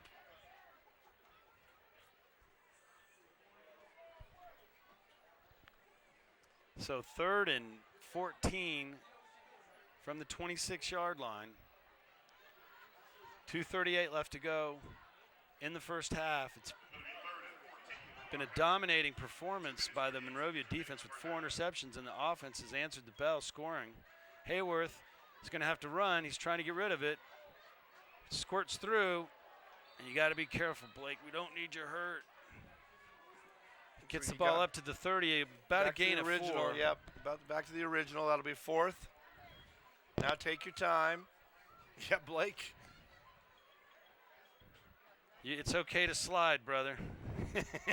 I think he wanted to. There was just no space for him to even go turn around and come under it. We'll have to have Coach Dave Moore work with him a little bit. 2 minutes to go in the half. Your score 31-3. And we were talking earlier, Haney into punt, but we were talking earlier about last year's heartbreaking loss, Coach. Before the game, we were talking. Oh my gosh, yeah. Haney gets a really high kick up, but it doesn't go very far, but it takes a Wildcat bounce. So we'll take that. 32 yards on the punt. Yeah, down to the Arcadia 38-yard line, a 32-yard punt. And last year, with a 4th and long. Forever. 4th and forever, the Arcadia Apaches convert not only a first down, but they go and score a touchdown. It looked like Monrovia had that game in their grasp and let it go. So a lot of bad taste being removed from the game that everyone would like to forget last year. Yeah, well, this will go a long way in helping with that. I think Arcadia going to be happy to just get it to the halftime and hope that they can make some adjustments and see if they can figure out this Wildcat defense. So 1 yard gain on the carry. That's going to bring up a 2nd and 9 from the 39-yard line. 1:15 left to go in the half. Trips to the left, and the quarterback is looking to the left. Here comes a blitz up the middle, some pressure, and 3 Wildcats had a shot at him before. It looks like Brett Walsh brought him down. And you know Walsh isn't going to miss a tackle. So timeout Wildcats. Ryan Maddox wants to get the ball back. So with 3rd and 6, he figures, well, I got him. Why not use him? 55 seconds left. They moved the ball with 26 seconds down the field. These are the kinds of things in preseason. This is really invaluable. These are the kind of things that it's clock management. You're practicing clock management. You're doing your hurry-up offense. Put on your defense, see if they can make the stop as they need to. You got to like it. This is the kind of stuff that really pays off when you get into the league and certainly beyond when you're in playoffs. So you're seeing situations that you've actually been in. So the Wildcats trying to get Arcadia off the field. It's a 3rd and 5 from the 42-yard line, let's say 43. Yeah, 3rd and 5 from the 43. Certainly, again, can't say enough about how thankful we are to Mr. Reale and him allowing us to do this, and then the great crew that he has each and every week that bring you these great shots and try and cover our mistakes. Well, the coordinators for the Apaches are packing it in, so I'm imagining this is going to last play. This is going to be a handoff. I'm betting. You never know. That could be a trick. Well, they're ready to get into the locker room and regroup. Trips to the left. Quarterback takes the ball. He's looking to his right. He's got some pressure. He's running for his life now. He's got some room, and he got the first down. It's brought down by George Frazier. Momentarily. G5 with the tackle. It's going to bring a 1st and 10 at the 49-yard line. The clock stops while the chain gang moves. 47.1 seconds left to go in the first half. 31-3 the score. Arcadia trying to make some things happen. They got twins, 2 receivers split to both sides. Quarterback takes a snap. He's looking in the middle of the field. He's got some pressure. Looked like he was over the line. Take a look at that. Nobody there to really see. No one able to pay attention. That he gets could the have ball been an over the line. He definitely was a yard over the line. Now Arcadia. Well, clock will stop. They're moving the chain gang. It's a 20-yard completion up to the 31-yard line. So 1st and 10. Didn't see. Did he get out of bounds? Did they knock him out? Oh, timeout's been called by the Apaches, it looks like. Well, coaches are having to set back up. Yeah, they're pulling their mics out. They had everything put away to go in at halftime, trying to get something to go here. 30 seconds left to go in the first half. Unfortunately, the side judge fell asleep on that one because while he was scrambling, he was definitely a yard over the line of scrimmage. Folks, you cannot throw the ball down the field. Maybe, though, I've seen where it depends on which foot he's on when he releases. So if you can explain that, Coach. If you, you can't have not established yourself past the line of scrimmage. So if you're running and and you have a foot in the air and the other foot's back behind you in the offensive zone or offensive side of the line of scrimmage, you're okay. So if you're right at the line, you can release it. It's once you cross and establish yourself beyond the line of scrimmage, it should be a illegal pass. Well, it was close enough that they gave him the completion. There's a quick pass into the slot that gets down to looks like another first down. 17-yard line, a gain of 14 yards. Probably see another timeout called. They might do a quick spike since they have the time. And 23 seconds, we saw what the Cats did last week with it. 23 seconds is an eternity for Wildcat offense. There it goes, wind the clock. 23 seconds and counting. Looking into the end zone, the ball's up, and the ball not incomplete. It looked like it was going to be intercepted. Wow. Yeah. But Anthony Kraft on the coverage there. And on an island, single coverage, doing a great job of getting his head around on a swivel and looking back for that ball, and it's incomplete. That's 2nd and 10 from the 18. 17.7 seconds. Eternity.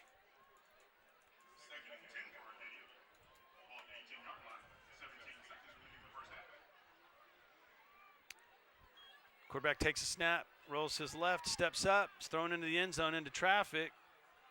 And that's definitely out of the end zone. It's caught, but out of bounds.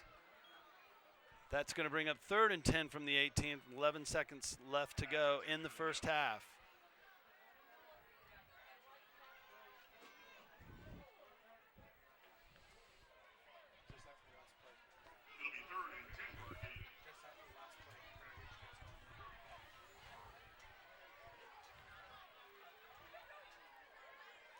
So, you imagine, Coach, that with 11 seconds left, they're going to take 2 shots at the end zone or go for a field goal? Down as they are, I'm going to – oh, we got a pen – oh, well, okay, home cooking. Got to probably I call that a pass interference, or is that a defensive hold? We're looking for the – definitely a call on the Cats. Preliminary defensive penalty here with 7.7 seconds left. Pass interference. That's half the distance.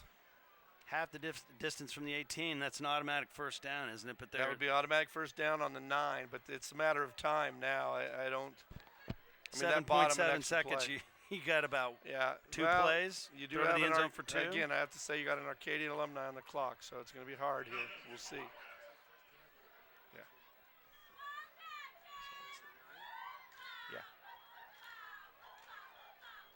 7 seconds. 1st and goal from the 9. Quarterback takes a snap, looks to his right. He's getting pressure. He gets hammered. Watch. And Coach Schuster sent everybody. With 1.4 seconds left, Arcadia's going to call a timeout. That brings the ball all the way back to the 18-yard line. You can see number 56, 58, Avante Moore there for the sack, but a lot of people giving pressure. Ball set inside between the 12 and the 13.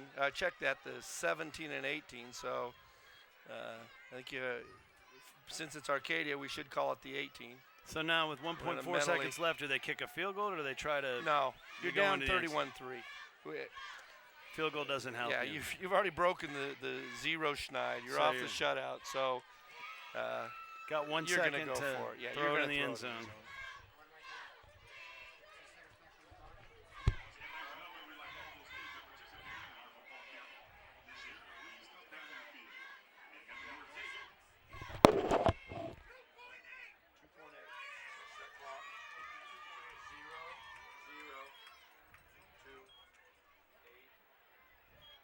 So we're getting the clock sorted out, folks. There's actually 2.8 seconds left.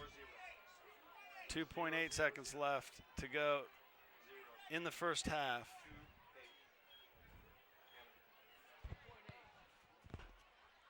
Two minutes, 8 seconds. You got it.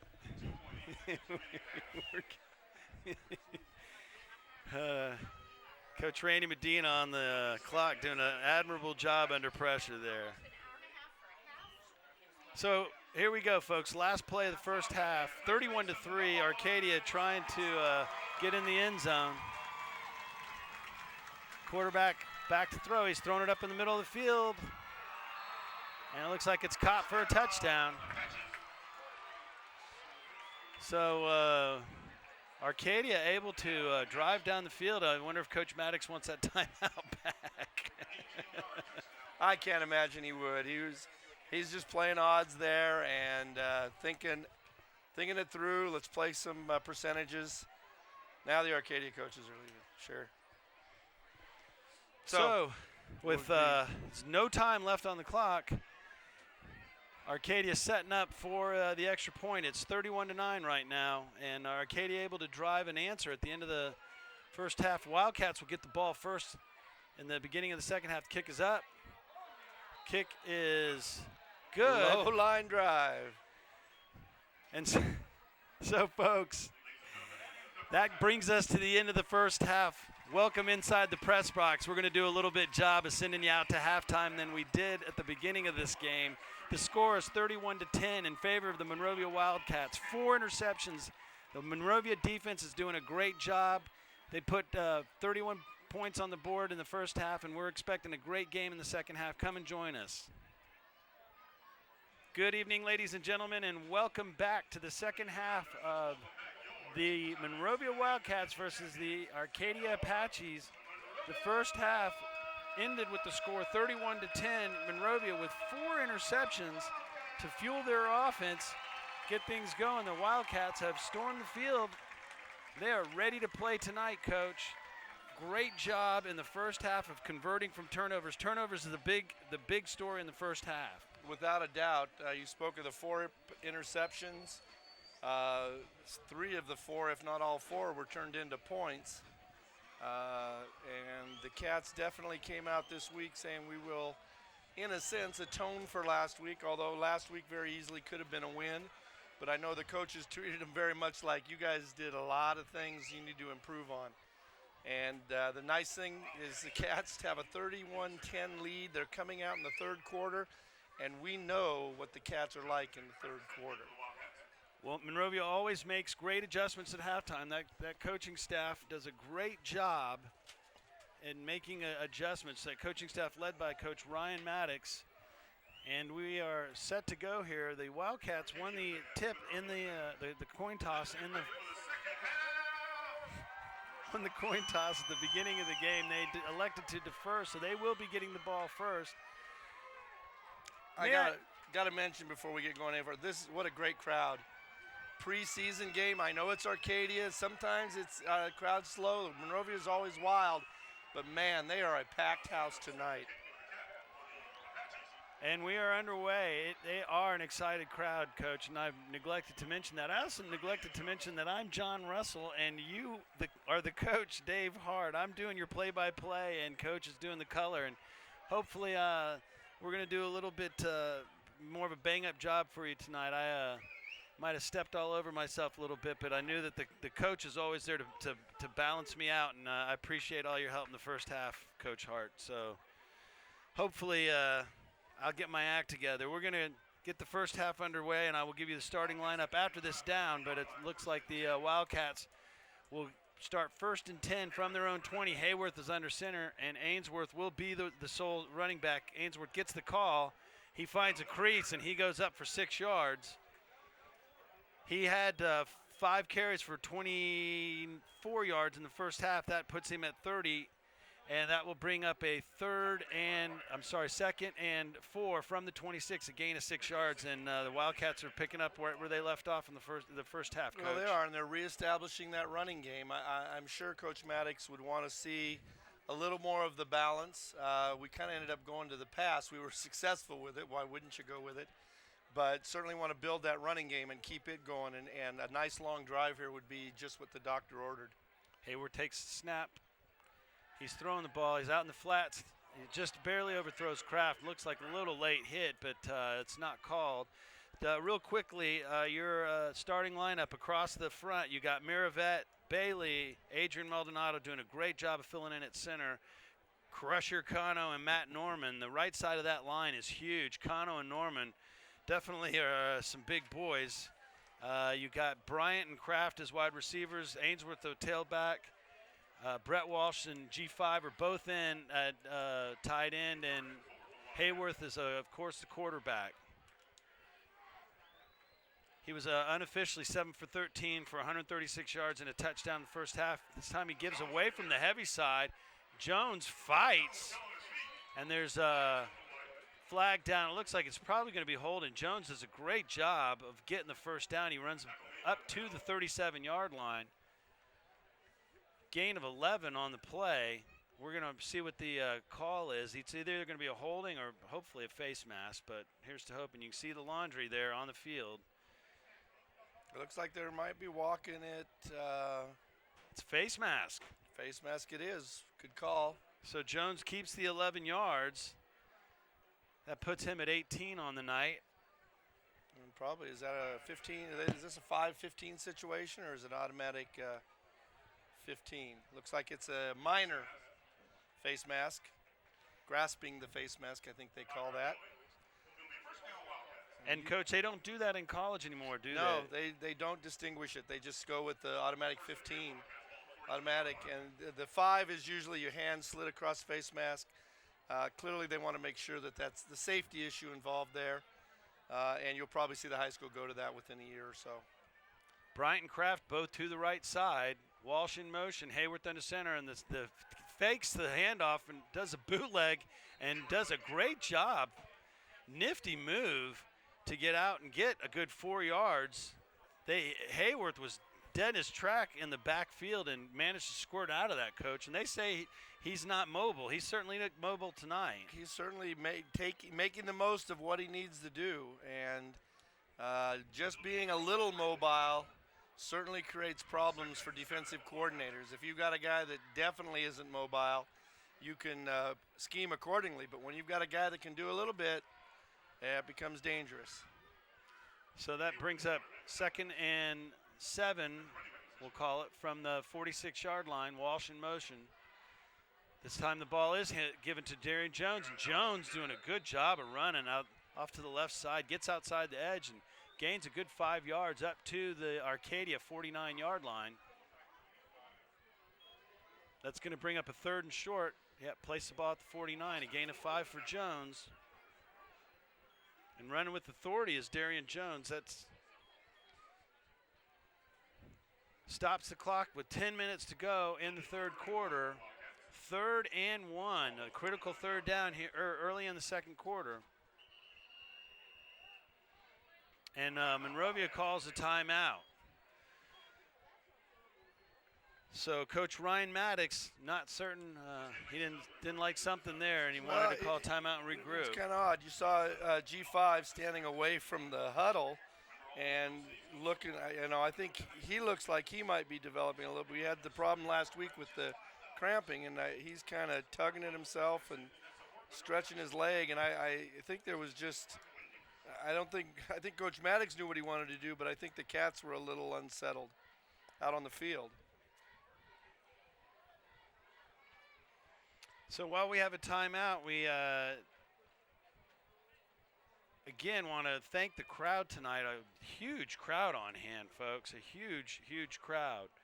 And also just remind everybody to come out and support your back-to-back CIF champion, Monrovia Wildcats, and see if they can make another title run 1 week at a time, of course, 1 week at a time. But certainly getting the job done tonight with their crosstown rivals, Arcadia. 31-10 is the score. 10 minutes left to go in the third quarter. 3rd and 1, critical third down here in this early in the second half. Bryant takes the pass. It's just a quick flare out and only a gain of about 3 yards, but that's enough for first down. Yeah, nice little stiff arm there that bought him those extra yards and enabled him to complete the first down. Catch and carry. Ball's at the 46-yard line, 1st and 10, and the clock winds with 9:53 left to go.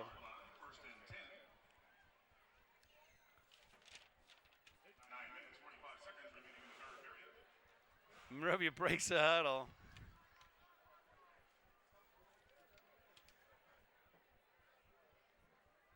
They're going heavy with the I formation. Hayworth under center. Gives to the second back through. It's Jones. He's out the outside. He's got some room to run. Does a great job cutting up the field. Gets all the way down to the 35-yard line. He's spotted inside, right at the 35. And that's going to move the chains. A gain of 11 yards for Darian Jones. And Jones doing a good job of running tonight. Able to get outside and the left tackle there, Isaac Miravet, doing a good job of giving him a seal, and wide receivers doing a great job blocking downfield.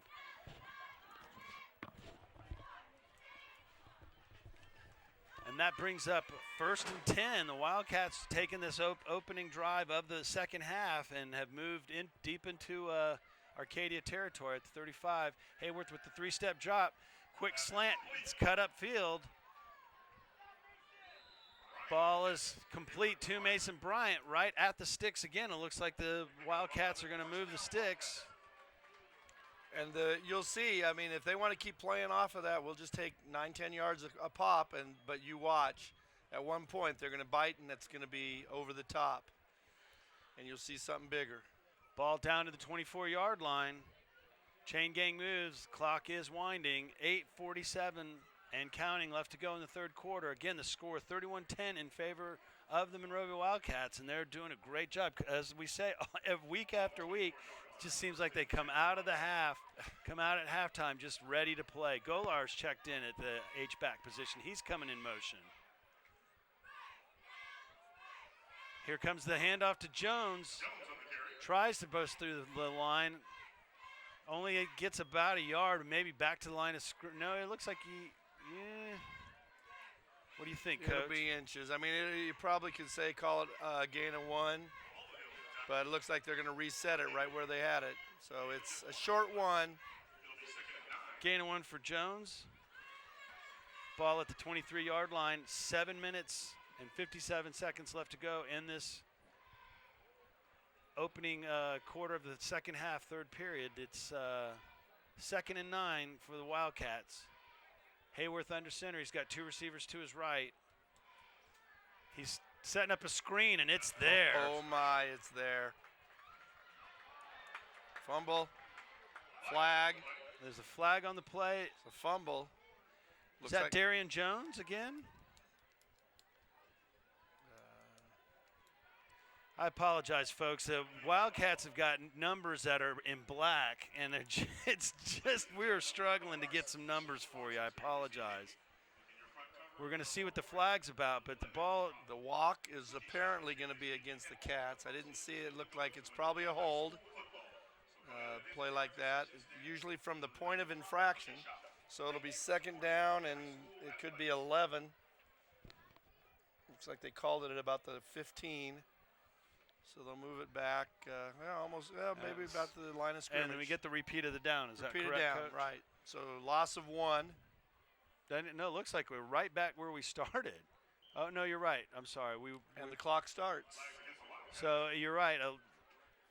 The holding only cost the Cats 1 yard, but they would have gotten a first down, so that they do lose a yard. They're back to the 24-yard line where it will be 2nd and 10, 7:17 and counting. Hayworth is in the gun. He's got 2 receivers to his right. He's looking to his right.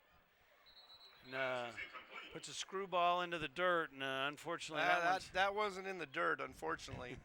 That was about knee high. That would have been a low strike in your Angel baseball, but gets to be called a passed ball on the drop. It's going to bring up 3rd and 10. Anthony Kraft on the attempt there to haul that one in, just a little bit too much on it. So the Wildcats been able to make some big plays on 3rd down and long tonight. See if they've got something up their sleeve tonight on this drive. Hayworth again in the shotgun. He's got 3 receivers to his right. Play a game. Bugaboo. So the penalties are coming now. Cat second penalty for 5 yards. That's going to move the ball back to the 29-yard line. It's going to bring up 3rd and 15. Well, you were indicating that they've been doing well with 3rd and long, so this is probably even better. Works even better to our advantage. We're 3rd and longer. We'll see. Still got Anthony Kraft, Mason Bryant, Luis Javier trips to the right. Darian Jones is a setback. Hayworth as a quarterback takes a snap. He's looking to his right, in the end zone. He's got Bryant. Oh, Bryant couldn't haul it in. That pass was there, unfortunately. That was just one of those bang, bang. Right there, the defender just made the contact at just the right time. Mason didn't even have time to really pull that in. And that was just, you got to give the defender the credit there. Good defense by the Arcadia defender. Absolutely. So Walsh coming in, I'm imagining the deep snap, and I guess from the 29-yard area, it would be a 46-yard attempt that Bryant's going to do from the left hash mark. Well, he's on the 36. Why is that a 46? 10 yards back from the 36-yard line. We'll have to wait and see. They may want to call that a 35-yard. Walsh with the snap. Good snap. The hold is there. Bryant gets a low line drive kick, and this is not – didn't get a good shot at that one. Now, that kick went into the end zone. Where will they get the ball back? Now in college you get it's a spot of where the kick is, but in high school it's where the line of scrimmage was, so it would be at the 29. The 29 or the 29-yard line, wouldn't it be? Yeah, that's where it is. It seems like that's where they're setting it. Well, no, if I think you make it to the end zone, I think you bring it out to the 20. Yeah, it's like a touchback. So thank you for enlightening on that, Coach. Yeah, well, actually, I'm just being observant. I'm watching where the guy's setting the ball, so I'm so you're changing assuming my tune. If the kick makes it into the end zone, you get that. Right. 6:58 left to go, and the drive stalls for the Wildcats. Well, and the positive there, you come out, you've run 5 minutes off the clock. You've given the Apaches even that much less time, so their level of hurry up has just increased. 5 minutes taken off in that drive, 5 minutes, 2 seconds. Apache quarterback under pressure. He's got nowhere to throw the ball, and the Monrovia defense collapses. For 15, tripping him up there, Alejandro Vega. Vega having a good game last week. Lined up a couple of times in the wrong position, but doing a good job of putting some pressure on the quarterback, and he's getting a good push tonight. Coach Schuster saying he wanted to keep his defensive line fresh, and the fact that Bailey has to go both ways, they're going to try to give Kevin Bailey a breather every now and again. Here's 2nd and 7, and oh my goodness. Lord. And that's picked. And now the late call is that it was Not not caught. And I don't know that he got underneath it, Coach. I was looking back to see if the quarterback got up. And I'm surprised he did because I think Avante Moore and I'm not sure who else, but Avante Moore, somebody just unloaded on the Arcadia quarterback.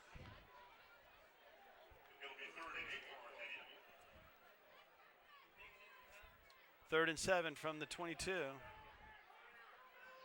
And another pass almost intercepted. Oh, G5 he's going to almost call got that. Is he calling that a catch or is he calling that? I think he's calling that a catch. I don't know how the ball was bouncing around. I don't know how you. No, we've got an incomplete call from the sideline judge, back judge, whatever that guy is over there. One's a line judge, one's a side judge. Do you know which one's which? I don't. We'll look that up. We'll get back to you next week. So that's going to bring up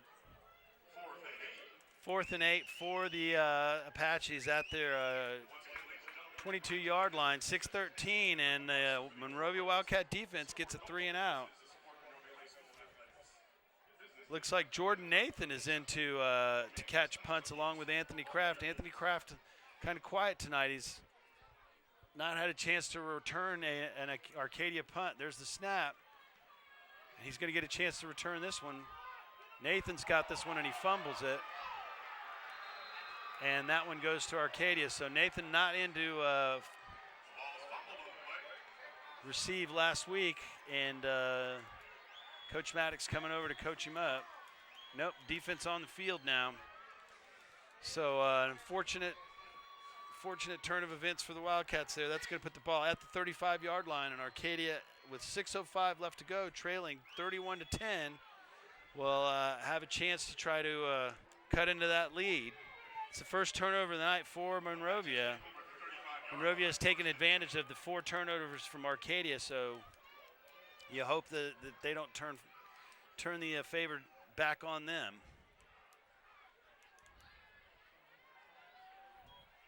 Quarterback takes snap, steps up in the pocket. He's got a man wide open.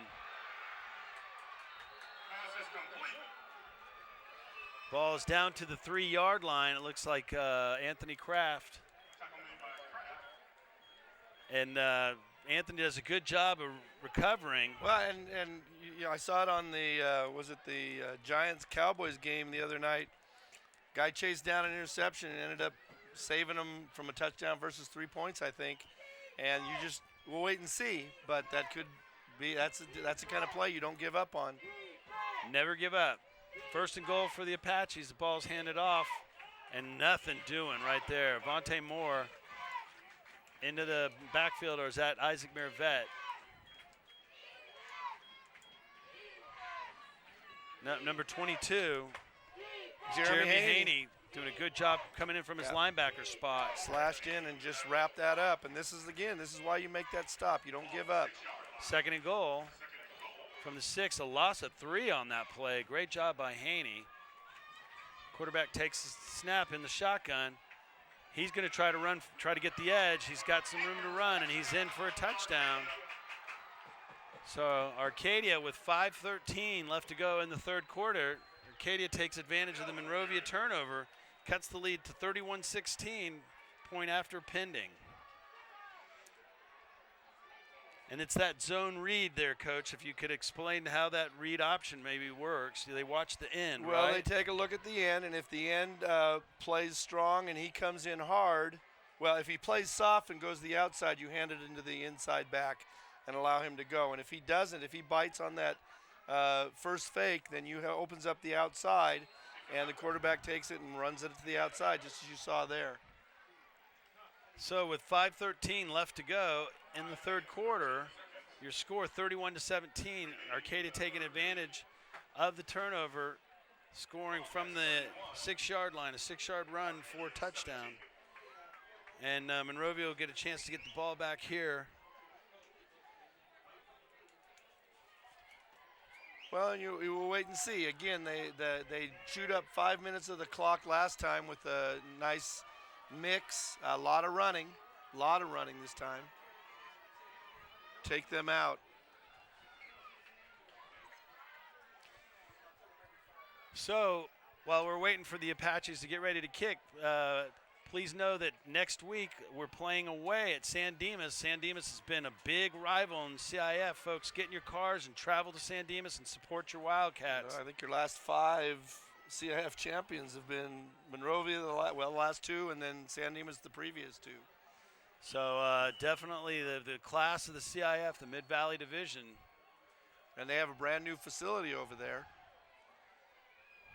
And this will not be returned. Again, in high school, automatically a touchback. As soon as the football crosses the plane into the end zone, there's no returning that. A lot of rules are being made to protect player safety, especially on kick returns, Coach. They're kicking balls further up in college. Right.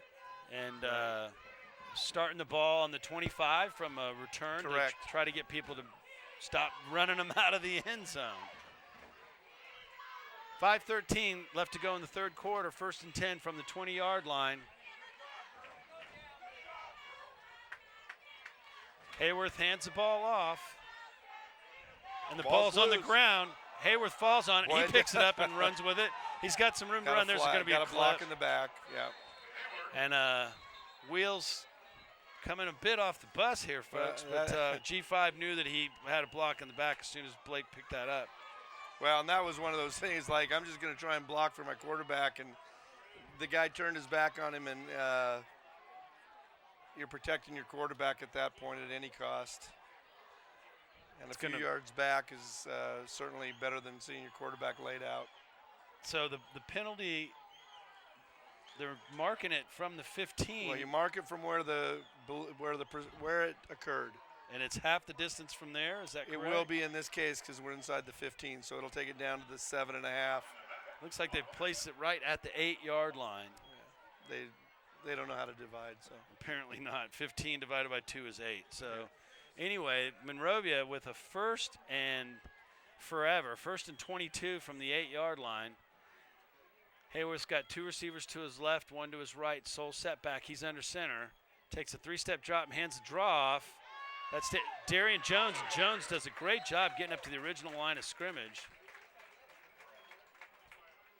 Jones doing an admirable job at back. A gain of 12 yards is going to bring up 2nd and 10 from the 20. So they made up the penalty there.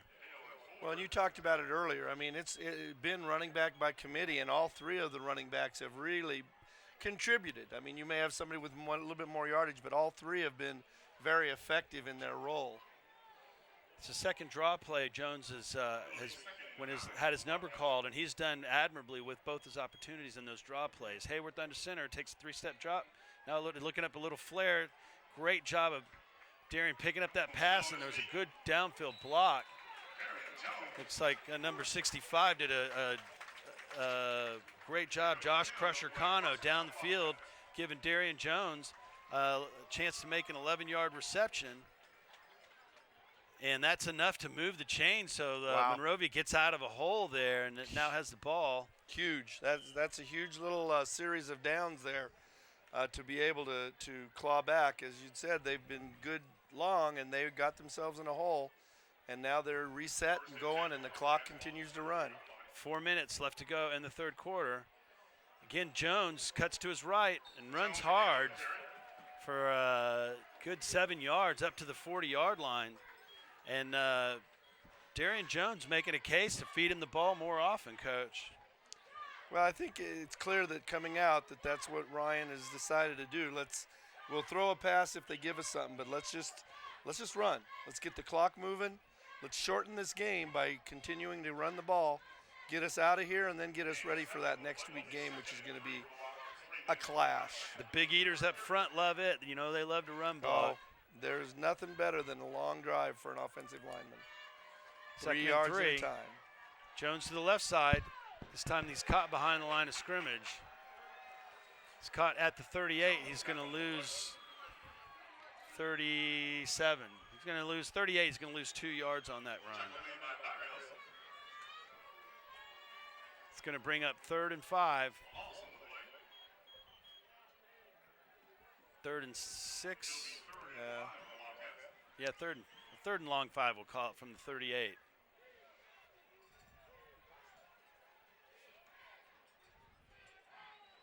You ever have a third and average 5? Third and 5.5. Wildcats go heavy.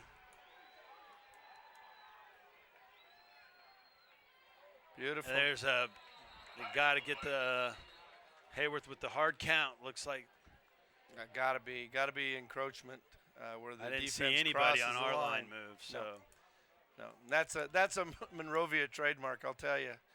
Each of the quarterbacks usually by the end of the year are very proficient at that, and we've long time had that as a weapon.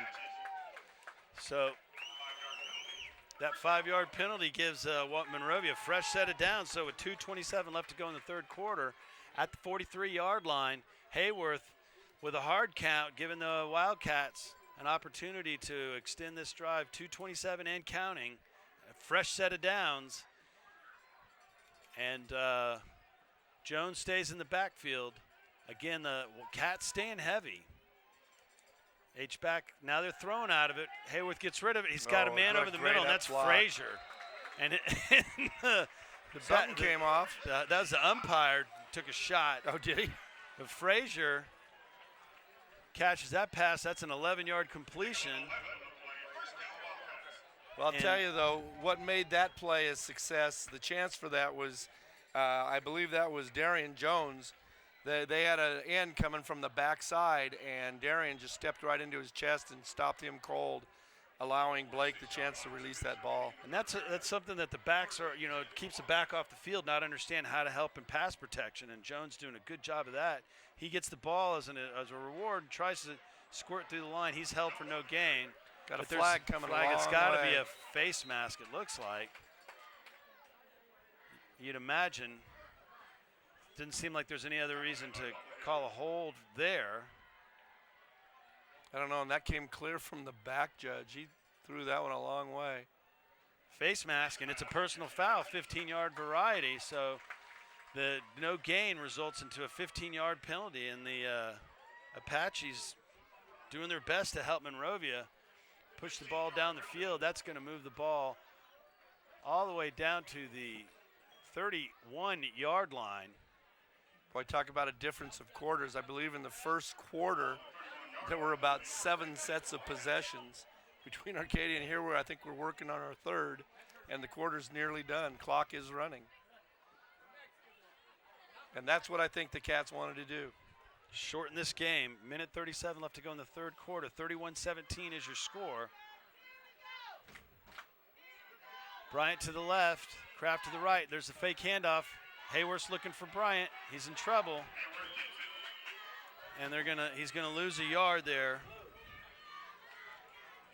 Loss of 1. It's gonna bring up 2nd and 11. The ball will be spotted at the 32-yard line. And that's just basically good coverage on the defensive side of the ball. Nowhere to go, and you can only block them out for so long. They'd sent the backside corner, and they had more than we did, and we just ran out of time.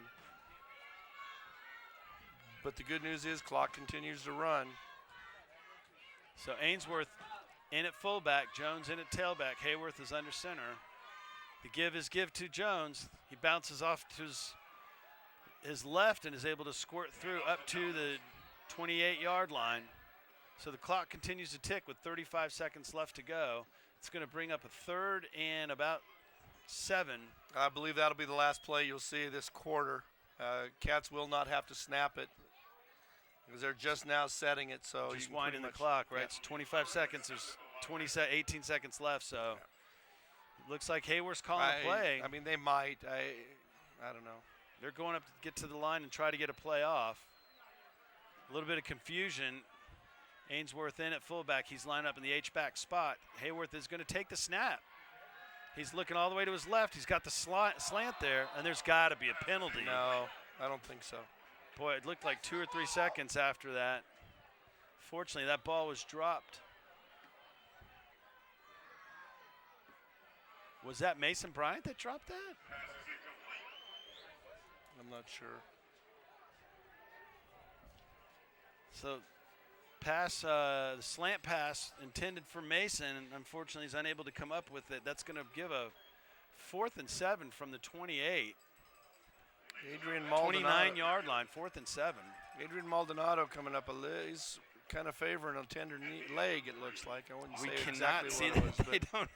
How many more centers do they have in the stockpile there with Thorne hurt and our other center? yeah, Gage Buonsanti unavailable with that stress fracture. Gage coming up from the JVs from last year, I believe, and got a bright future ahead of him as well. So that's the end of the 4th quarter. The score is 31-17. Monrovia has been able to drive between the 20s, but unable to get any points out of their drives.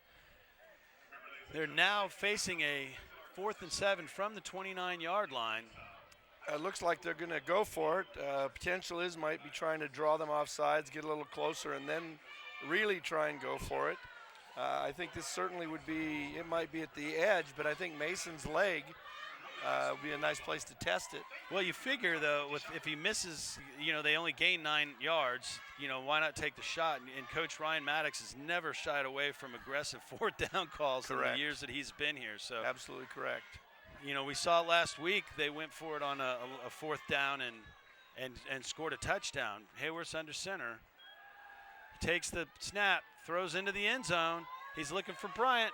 Bryant comes back, and they get the penalty. Yep.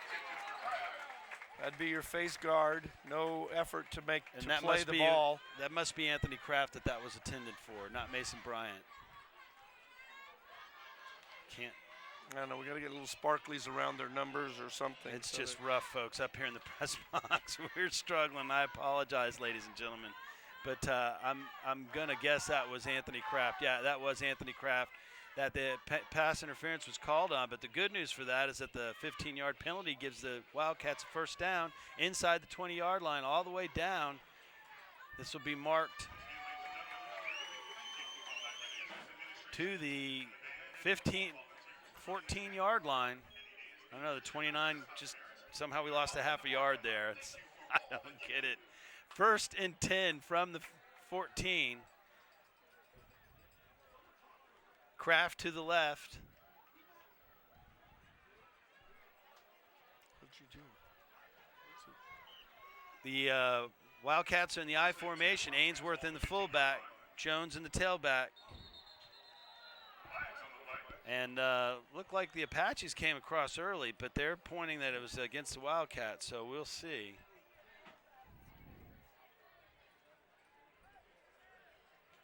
Waiting for an indication from the ref. They're talking about it. I didn't see anybody on the Wildcat line move. And it looked like you might have got a wiggle out of the guard, but if it was as a result of someone coming across the line and a reaction, which they indicated it was not, well. So 5-yard penalty against Cats. That's their 3rd penalty of the quarter. I'm sorry, the 3rd penalty of the half.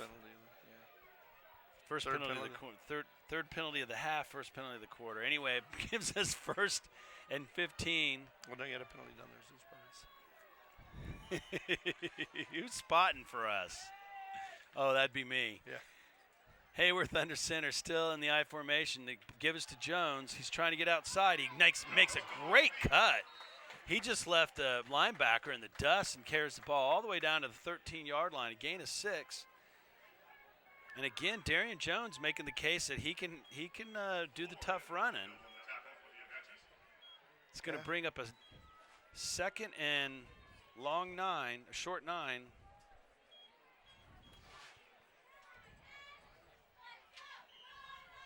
Ball at the 13. 11:18 left to go. Again, the drive here that has taken up over 6 minutes off the clock. This started with about 5 minutes and change in the 3rd quarter. There's the pitch to Jones. He's looking up the field and doing a good job of getting his head down, keeping his legs churning and refusing to go down. Darian Jones all the way down to close to the sticks. Depends on the spot, but he's right at it. And that was all effort. He had nothing and just whipped and wished his way and spun and turned, and tremendous effort by Darian Jones. He's short. Gain of 8 yards on the play. It's going to bring 3rd and 1 at the 6-yard line. Yeah, that's the shortest one you'll see. It's about 1 inch, I think. Oh, very nicely executed there. You see Blake pick the ball up, step to his right, and step down into the open hole, picking up the first down. Yeah, and talk about that, Coach, because a lot of times quarterbacks just crash into the line and don't really sort of look for the open spot. And the thing is, you generally will see an opening to the left or the right because they're crashing the ball. The defense is crashing the ball. If anything, it's almost like I don't know why the defense doesn't go to the gap, because that's generally where the quarterback should be running. But you'll usually see the quarterback will take the ball, hesitate for a moment, and slide either left or right, and generally you'll find a seam that gets you the needed yardage. So 1st and goal from the 4-yard line. Again, the Cats in I formation. Hayward takes a snap, gives the ball to Jones. He's worked so hard on this drive. Why not let him finish it off? He's all the way down to the 1-yard line, probably the half-yard line. Gain of 3 will give him, that puts him at 67 yards on the night. Excellent night. He's leading all running backs for Monrovia, and he has been the workhorse in this drive and in this second half. Darian Jones asserting himself. 9:30 left to go in the game. 31-17 is your score. Monrovia driving, trying to make this a 3-touchdown game again. Hayworth under center. I formation. Hayworth looks like he's checking out of the play. Sees something in the corner. Bryant goes up and gets the ball. I think it's a catch. We'll see. Did he catch? No, he unable. I think they're agreeing that Bryant couldn't come down with it, but definitely pass interference. Stop clock. You would have anyway. So I think they're going to discuss that and see what they think they have. I think the pass was definitely incomplete. Hayward checking out and going to a fade route in the end zone, and definitely pass interference is going to give a fresh start, fresh downs. We've got a Wildcat down right now. While we got a Wildcat down, let us remind you that next week is against San Dimas, and we also want to give a shout out to just a couple of the excellent crew that has been providing us with so many great angles and such a great job they do week in and week out. Tom Reale is the ROP instructor that does the video production, and Coach Hart's going to let you know who's working hard for that crew. Well, they're all working hard, you know that. You've got Jalen Mason at the director's spot. He's the guy calling all the shots. He's bringing this all to you. Scott Card is our tech supervisor. Kendall Robinson, Mark Nelson on the lead camera. Micah Espiritu, Jameson Haug, Cole Campbell, Charles Olson, Elijah Guess, Jaziel Flores, Erica Flores, our camera operators, as well as Zach Cards, Jacob Orozco, good old Jacob, and then the Antonio Hein Molina joins us, coming back from the other side of the graduation room, and is our assistant supervisor. Good to see Antonio back in action. Cameron Sparks is handling those excellent replays that you get, and the genius, the man, the myth, the legend, Blake Silcott, tech assistant extraordinaire. And again, in charge of all of that, Tom Reale, the benevolent benefactor. So it looks like number 80, was that 84 or 64? Goodness gracious, folks. 64. Oh, that's Adrian Maldonado, folks. And that's the one that I had seen earlier when we did the switch here. So I don't know if he's cramping up. I'm hoping it's a cramp, because I don't even know who's in at center right now. We're on our 4 center. Hayward takes a... And you saw what usually happens when you bring a new center in. A little bit of a mishandled snap, but Blake did a great job of controlling it and stepping to the right and into the end zone. So with 9:05 left to go in the fourth quarter, Blake Hayworth with the 1-yard keeper for a touchdown. That puts the score up to 37-17, and Monrovia back on top by 3 scores. PAT pending. And Walsh was being for the deep snap, McLean for the hold, and Bryant for the kick. But the bigger question mark is, with our third center hurt tonight, who is going to be doing the center duties for the rest of the game and for next week? Hopefully Adrian is just cramping up, folks. And we saw last week, you mentioned it earlier, Coach, that cramping was a problem. And although it does not look, we'll find out. We'll let you find out.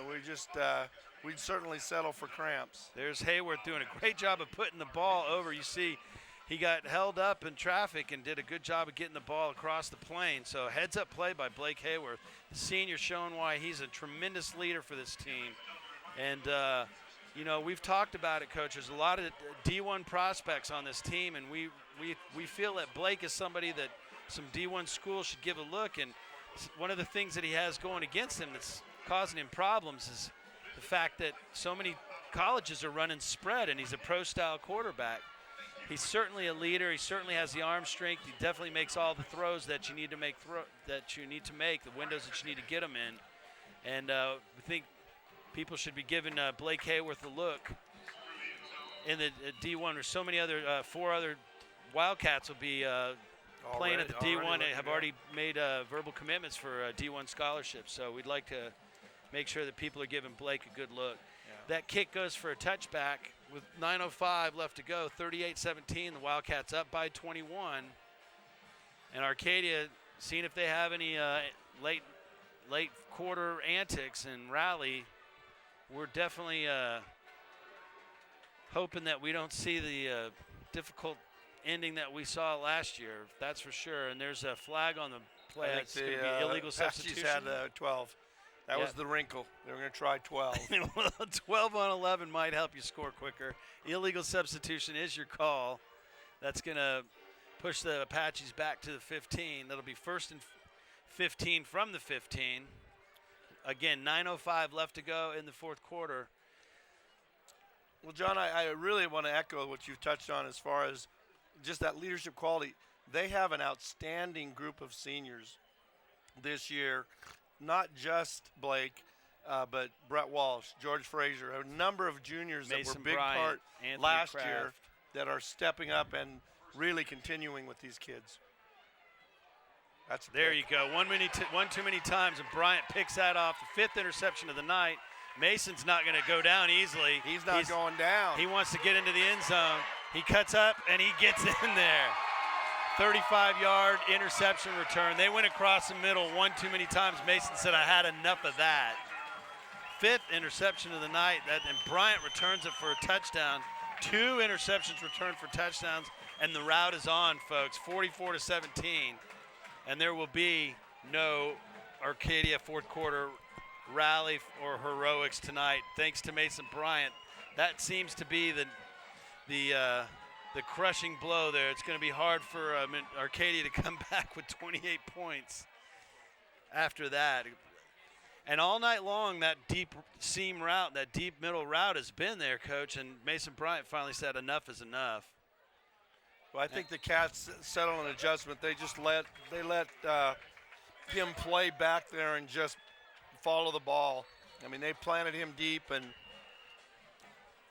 they'll take that all away. We got a timeout. Now Arcadia player down. You see Mason doing a great job of cutting back the field, and the defense doing a good job of providing the blocks. This is the play right there where he cuts up and doesn't let the running back make the tackle at the 5. Mason was definitely going to get in the end zone.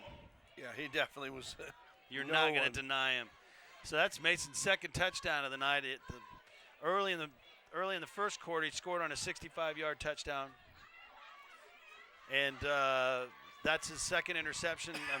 First interception and 2nd touchdown. We got an Arcadia player down right now, and again, cramping up. This looks more like a cramp, yeah.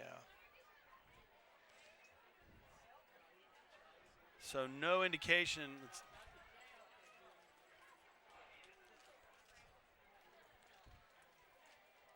Yeah, it looks like a cramp, but 8:49 left to go in the fourth quarter, 45-17. And Wildcat defense again really come into play tonight. 5 interceptions, 2 of them returned for touchdowns. Brett Walsh has set up a drive from the 6-yard line, so the defense doing everything to help the offense put points on the board tonight. And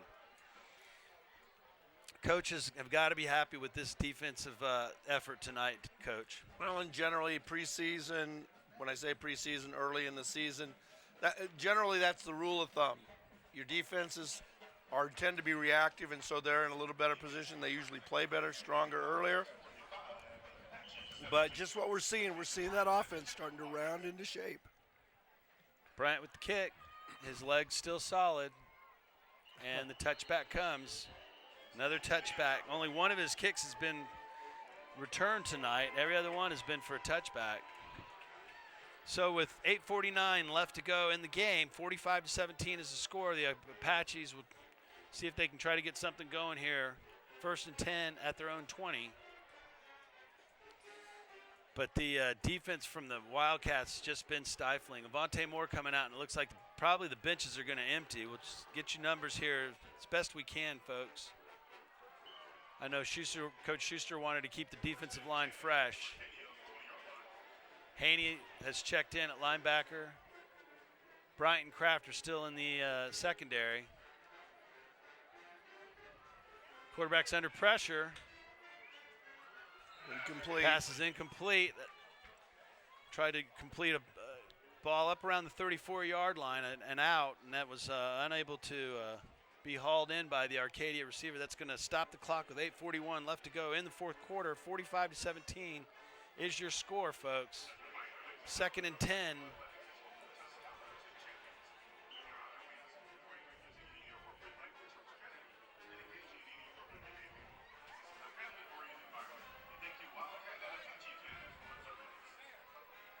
Quarterback takes a snap. He's got 3 receivers. Everybody's just running deep routes, and this time he's sacked. They just sent everybody deep, and it looks like that's another coverage. Number 40, sack. Rafael Garcia. And a Wildcat, something with his foot or shoe. We got a Wildcat.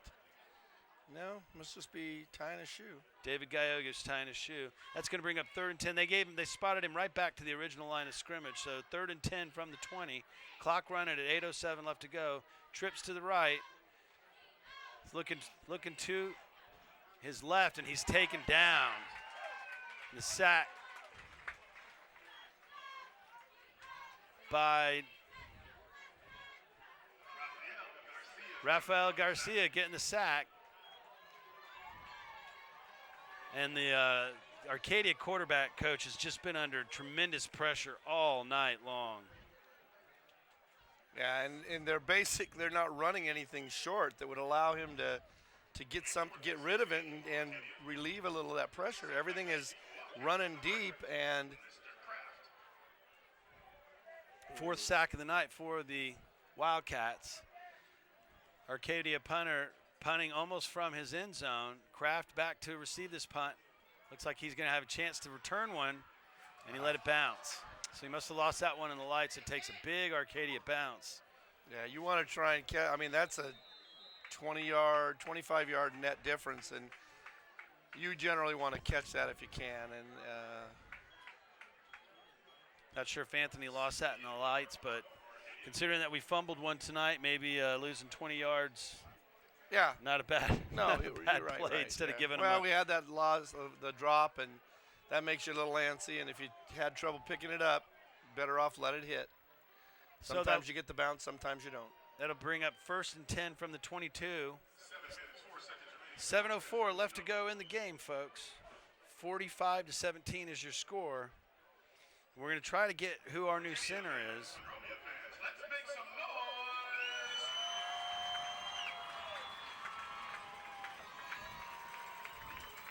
And we're unable to give it to you yet, Coach and I are trying to get who the new center is. We're on our 4th-string center, folks. It looks like it might be Eric Brooks by number. I think 67, and that shows up as Eric Brooks on our roster. So it looks like Eric Brooks has stepped in. He's a junior. So 6:43, Jones loses a yard on that one.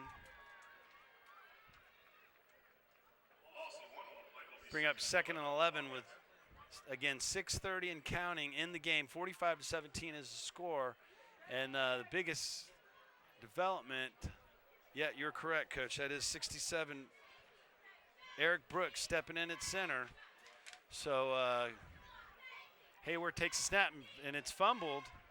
Still gets the pass off. That's complete to Gillespie. No, to Anthony Kraft. Anthony Kraft. And I can't have this right. That can't be his first reception of the night. But it's what I have it. It's been a quiet night from Anthony, but big 10-yard play that's going to set up 3rd and 1.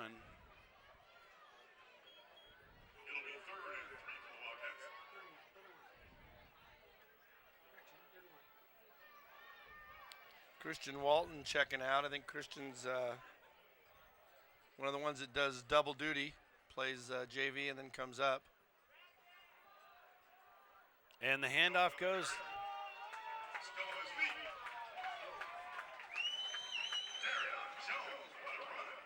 Darian Jones with a gain of 19 on the play, and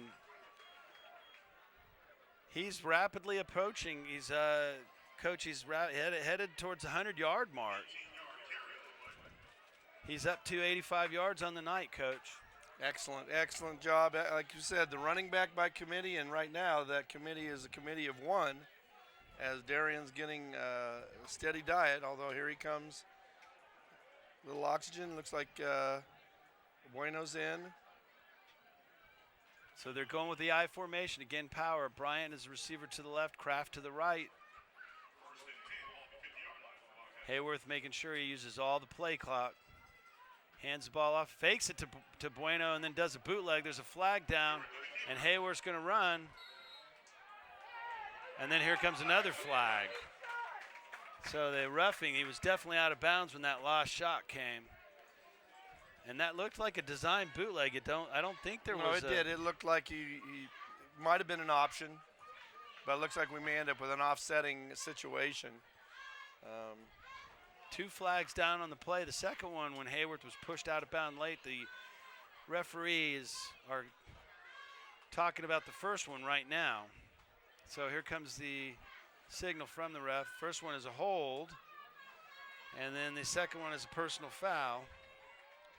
And this is going to offset, right, Coach? Well, this will be an interesting thing. I think they walk it 10 yards back, and then they walk it 15 yards forward. That's unusual. No, I did not know they did that in high school. Well, we'll see.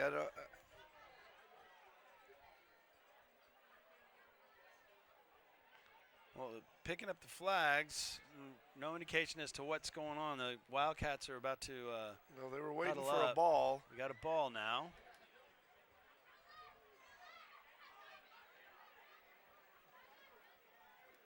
This is always must be a deference to tradition. It's like, why can't we just put it where the ball should end up? Now they'll call the penalty, go the other way. And here we go.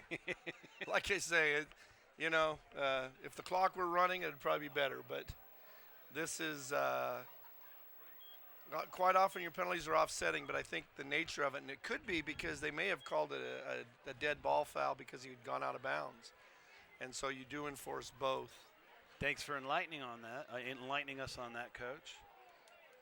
So that brings up a 1st and 5 from the Arcadia 45. Bueno stays in at tailback. I believe Ainsworth is still the fullback. Hayworth is under center. 5:07 left to go in the game. There's the handoff to Bueno. They're trying to strip the ball from him. Arcadia crashing the line of scrimmage, knowing that the Wildcats are going to run the ball, Coach. Yeah, they are, and that's that's fine, because what you tend to sometimes see out of that is, they're all going to be going for the ball, and if one of these guys forgets to tackle, and he's the primary guy, you could see a break and a big run as a result. 2nd and 6. But to that, Go ahead, Coach. Well, but from that end, your coaches and that, this is where you're talking about, this is where you really talk about ball security. Those guys are going to be tugging at it. You better make sure you hold that ball. I don't care if you don't get any yardage, don't lose that ball. And Monrovia running backs have done a good job of protecting the ball over the last few years during their championship runs. 4 minutes and 10 seconds to go, and again, there comes the line crashing, and Bueno gets it outside and uses their momentum against them. When they're crashing the inside, why not run it outside? Yep, put it to the outside, create a crease, because they're running upfield, and they got their momentum is all going the wrong way if they miss. Bueno gains 9 down to the 38-yard line. It'll be 1st and 10 from the 38. 4:02 left to go. Chain gang is set.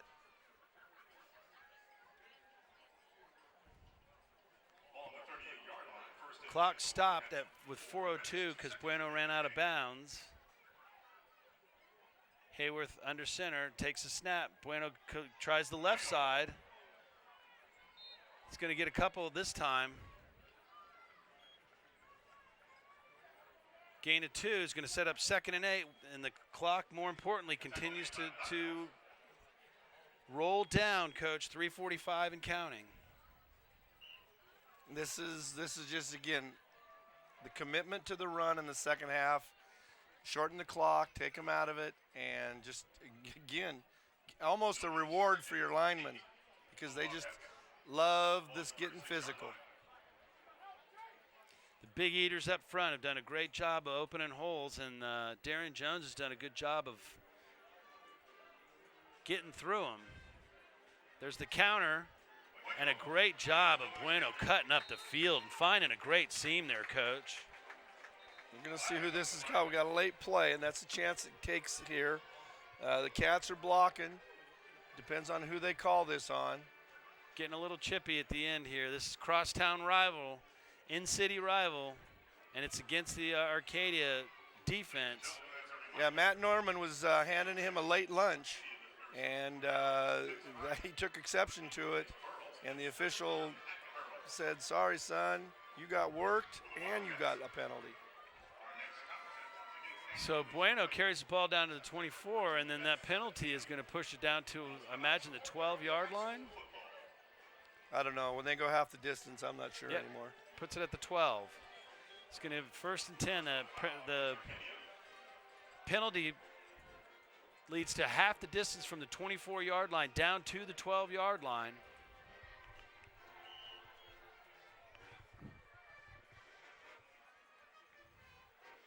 Hayworth hands off to Bueno, and right now it's just grind it out and get rid of this clock and get ready for San Dimas next week. It's a big game next week. This game, they've met each other twice.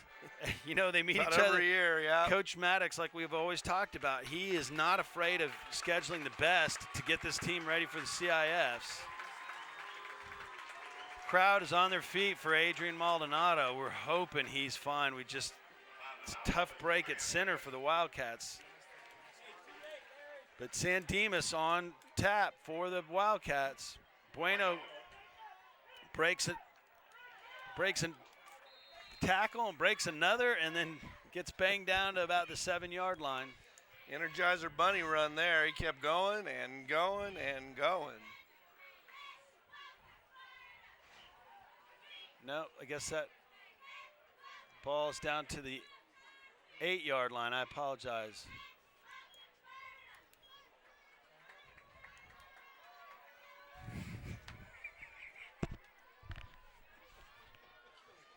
I think the Cats, I mean, sure, if they get a score here, but I think they're going to just take their time. Even though it's a big rivalry, you still want to leave your opponent thinking, yeah, we got beat, and they showed us the way to win. Again, Hayworth with the hard count, taking advantage of their aggression. Yeah. Arcadia crashing the line. They're not doing themselves any favors. And why not pour it on? 52-17 looks better than 45-17. That's true. That's true. That's Texas football at its best, isn't it? Well, stop them. I agree. That's right. That's right. It's two-team game. You're right. You're right. They called that against the Wildcats. So I thought Hayworth's reaction was that somebody from Arcadia had come across, but apparently that's incorrect. So that's going to bring up 3rd and 11. Ball Sure looked like it. Spotted at the 13, 14-yard line. Give a big tip of the cap to Randy Medina. He's done an excellent job on the clock tonight. He has been outstanding. Even though he didn't get any help from anybody in the second half, that's for sure. And there you go. Bueno squirts through on the pitch. That brings it back down to the 5-yard line. That's going to bring up 4th and 2 from the 5. That's correct there, right, Dave? That's right, John. I believe, and they can still get a first down and a few more downs. Right now, I'm sure it's 4th down and 2. Cats certainly would like to get a first down out of this if they get the touchdown. I'm sure that would be gleeful. Mac Brown would be smiling. There's the pitch. Bueno cuts it up, and he looks like he's in for the touchdown. So why not? Hook 'em Cats. Why not? Well, you're down there. That's just going to be one of those. There's not much you can do. You're not going to. Why take a knee at that point? You're going to give the turnover and nothing in that. So certainly execute. You're right. Here's the pitch to Bueno. What are you supposed to do? Take a knee? Somebody Yeah, tackle him. exactly. That's right. Just tackle him. And you know what? They've been crashing the line, trying to strip the ball and doing all that's sorts what happens. of That's what chippy happens and at this cheeky point. stuff down there anyway, Coach. So Bryant ended attempt the extra point, and I love it. Well, it looks like in and out, we go to the front of the line tonight. That's for sure. There you go. The in and out tussle belongs to the Monrovia Wildcats. 48.3 seconds left to go in the game, and it's 52-17. The Wildcats grind out a drive, just trying to grind the clock out to zeros across the board, and instead score 52. 52-17 is the score. It's been Monrovia, and it's been officially called a beatdown in the For stadium. Sure. Yeah, it's definitely on the books. Now I notice. Now I'm saying it looks like the Cats have 2 timeouts. Are you a proponent of burning those 2? I'd say, in an yeah. Let's effort get to- the offense back on the field. All right. Just wondering. Just wondering out loud.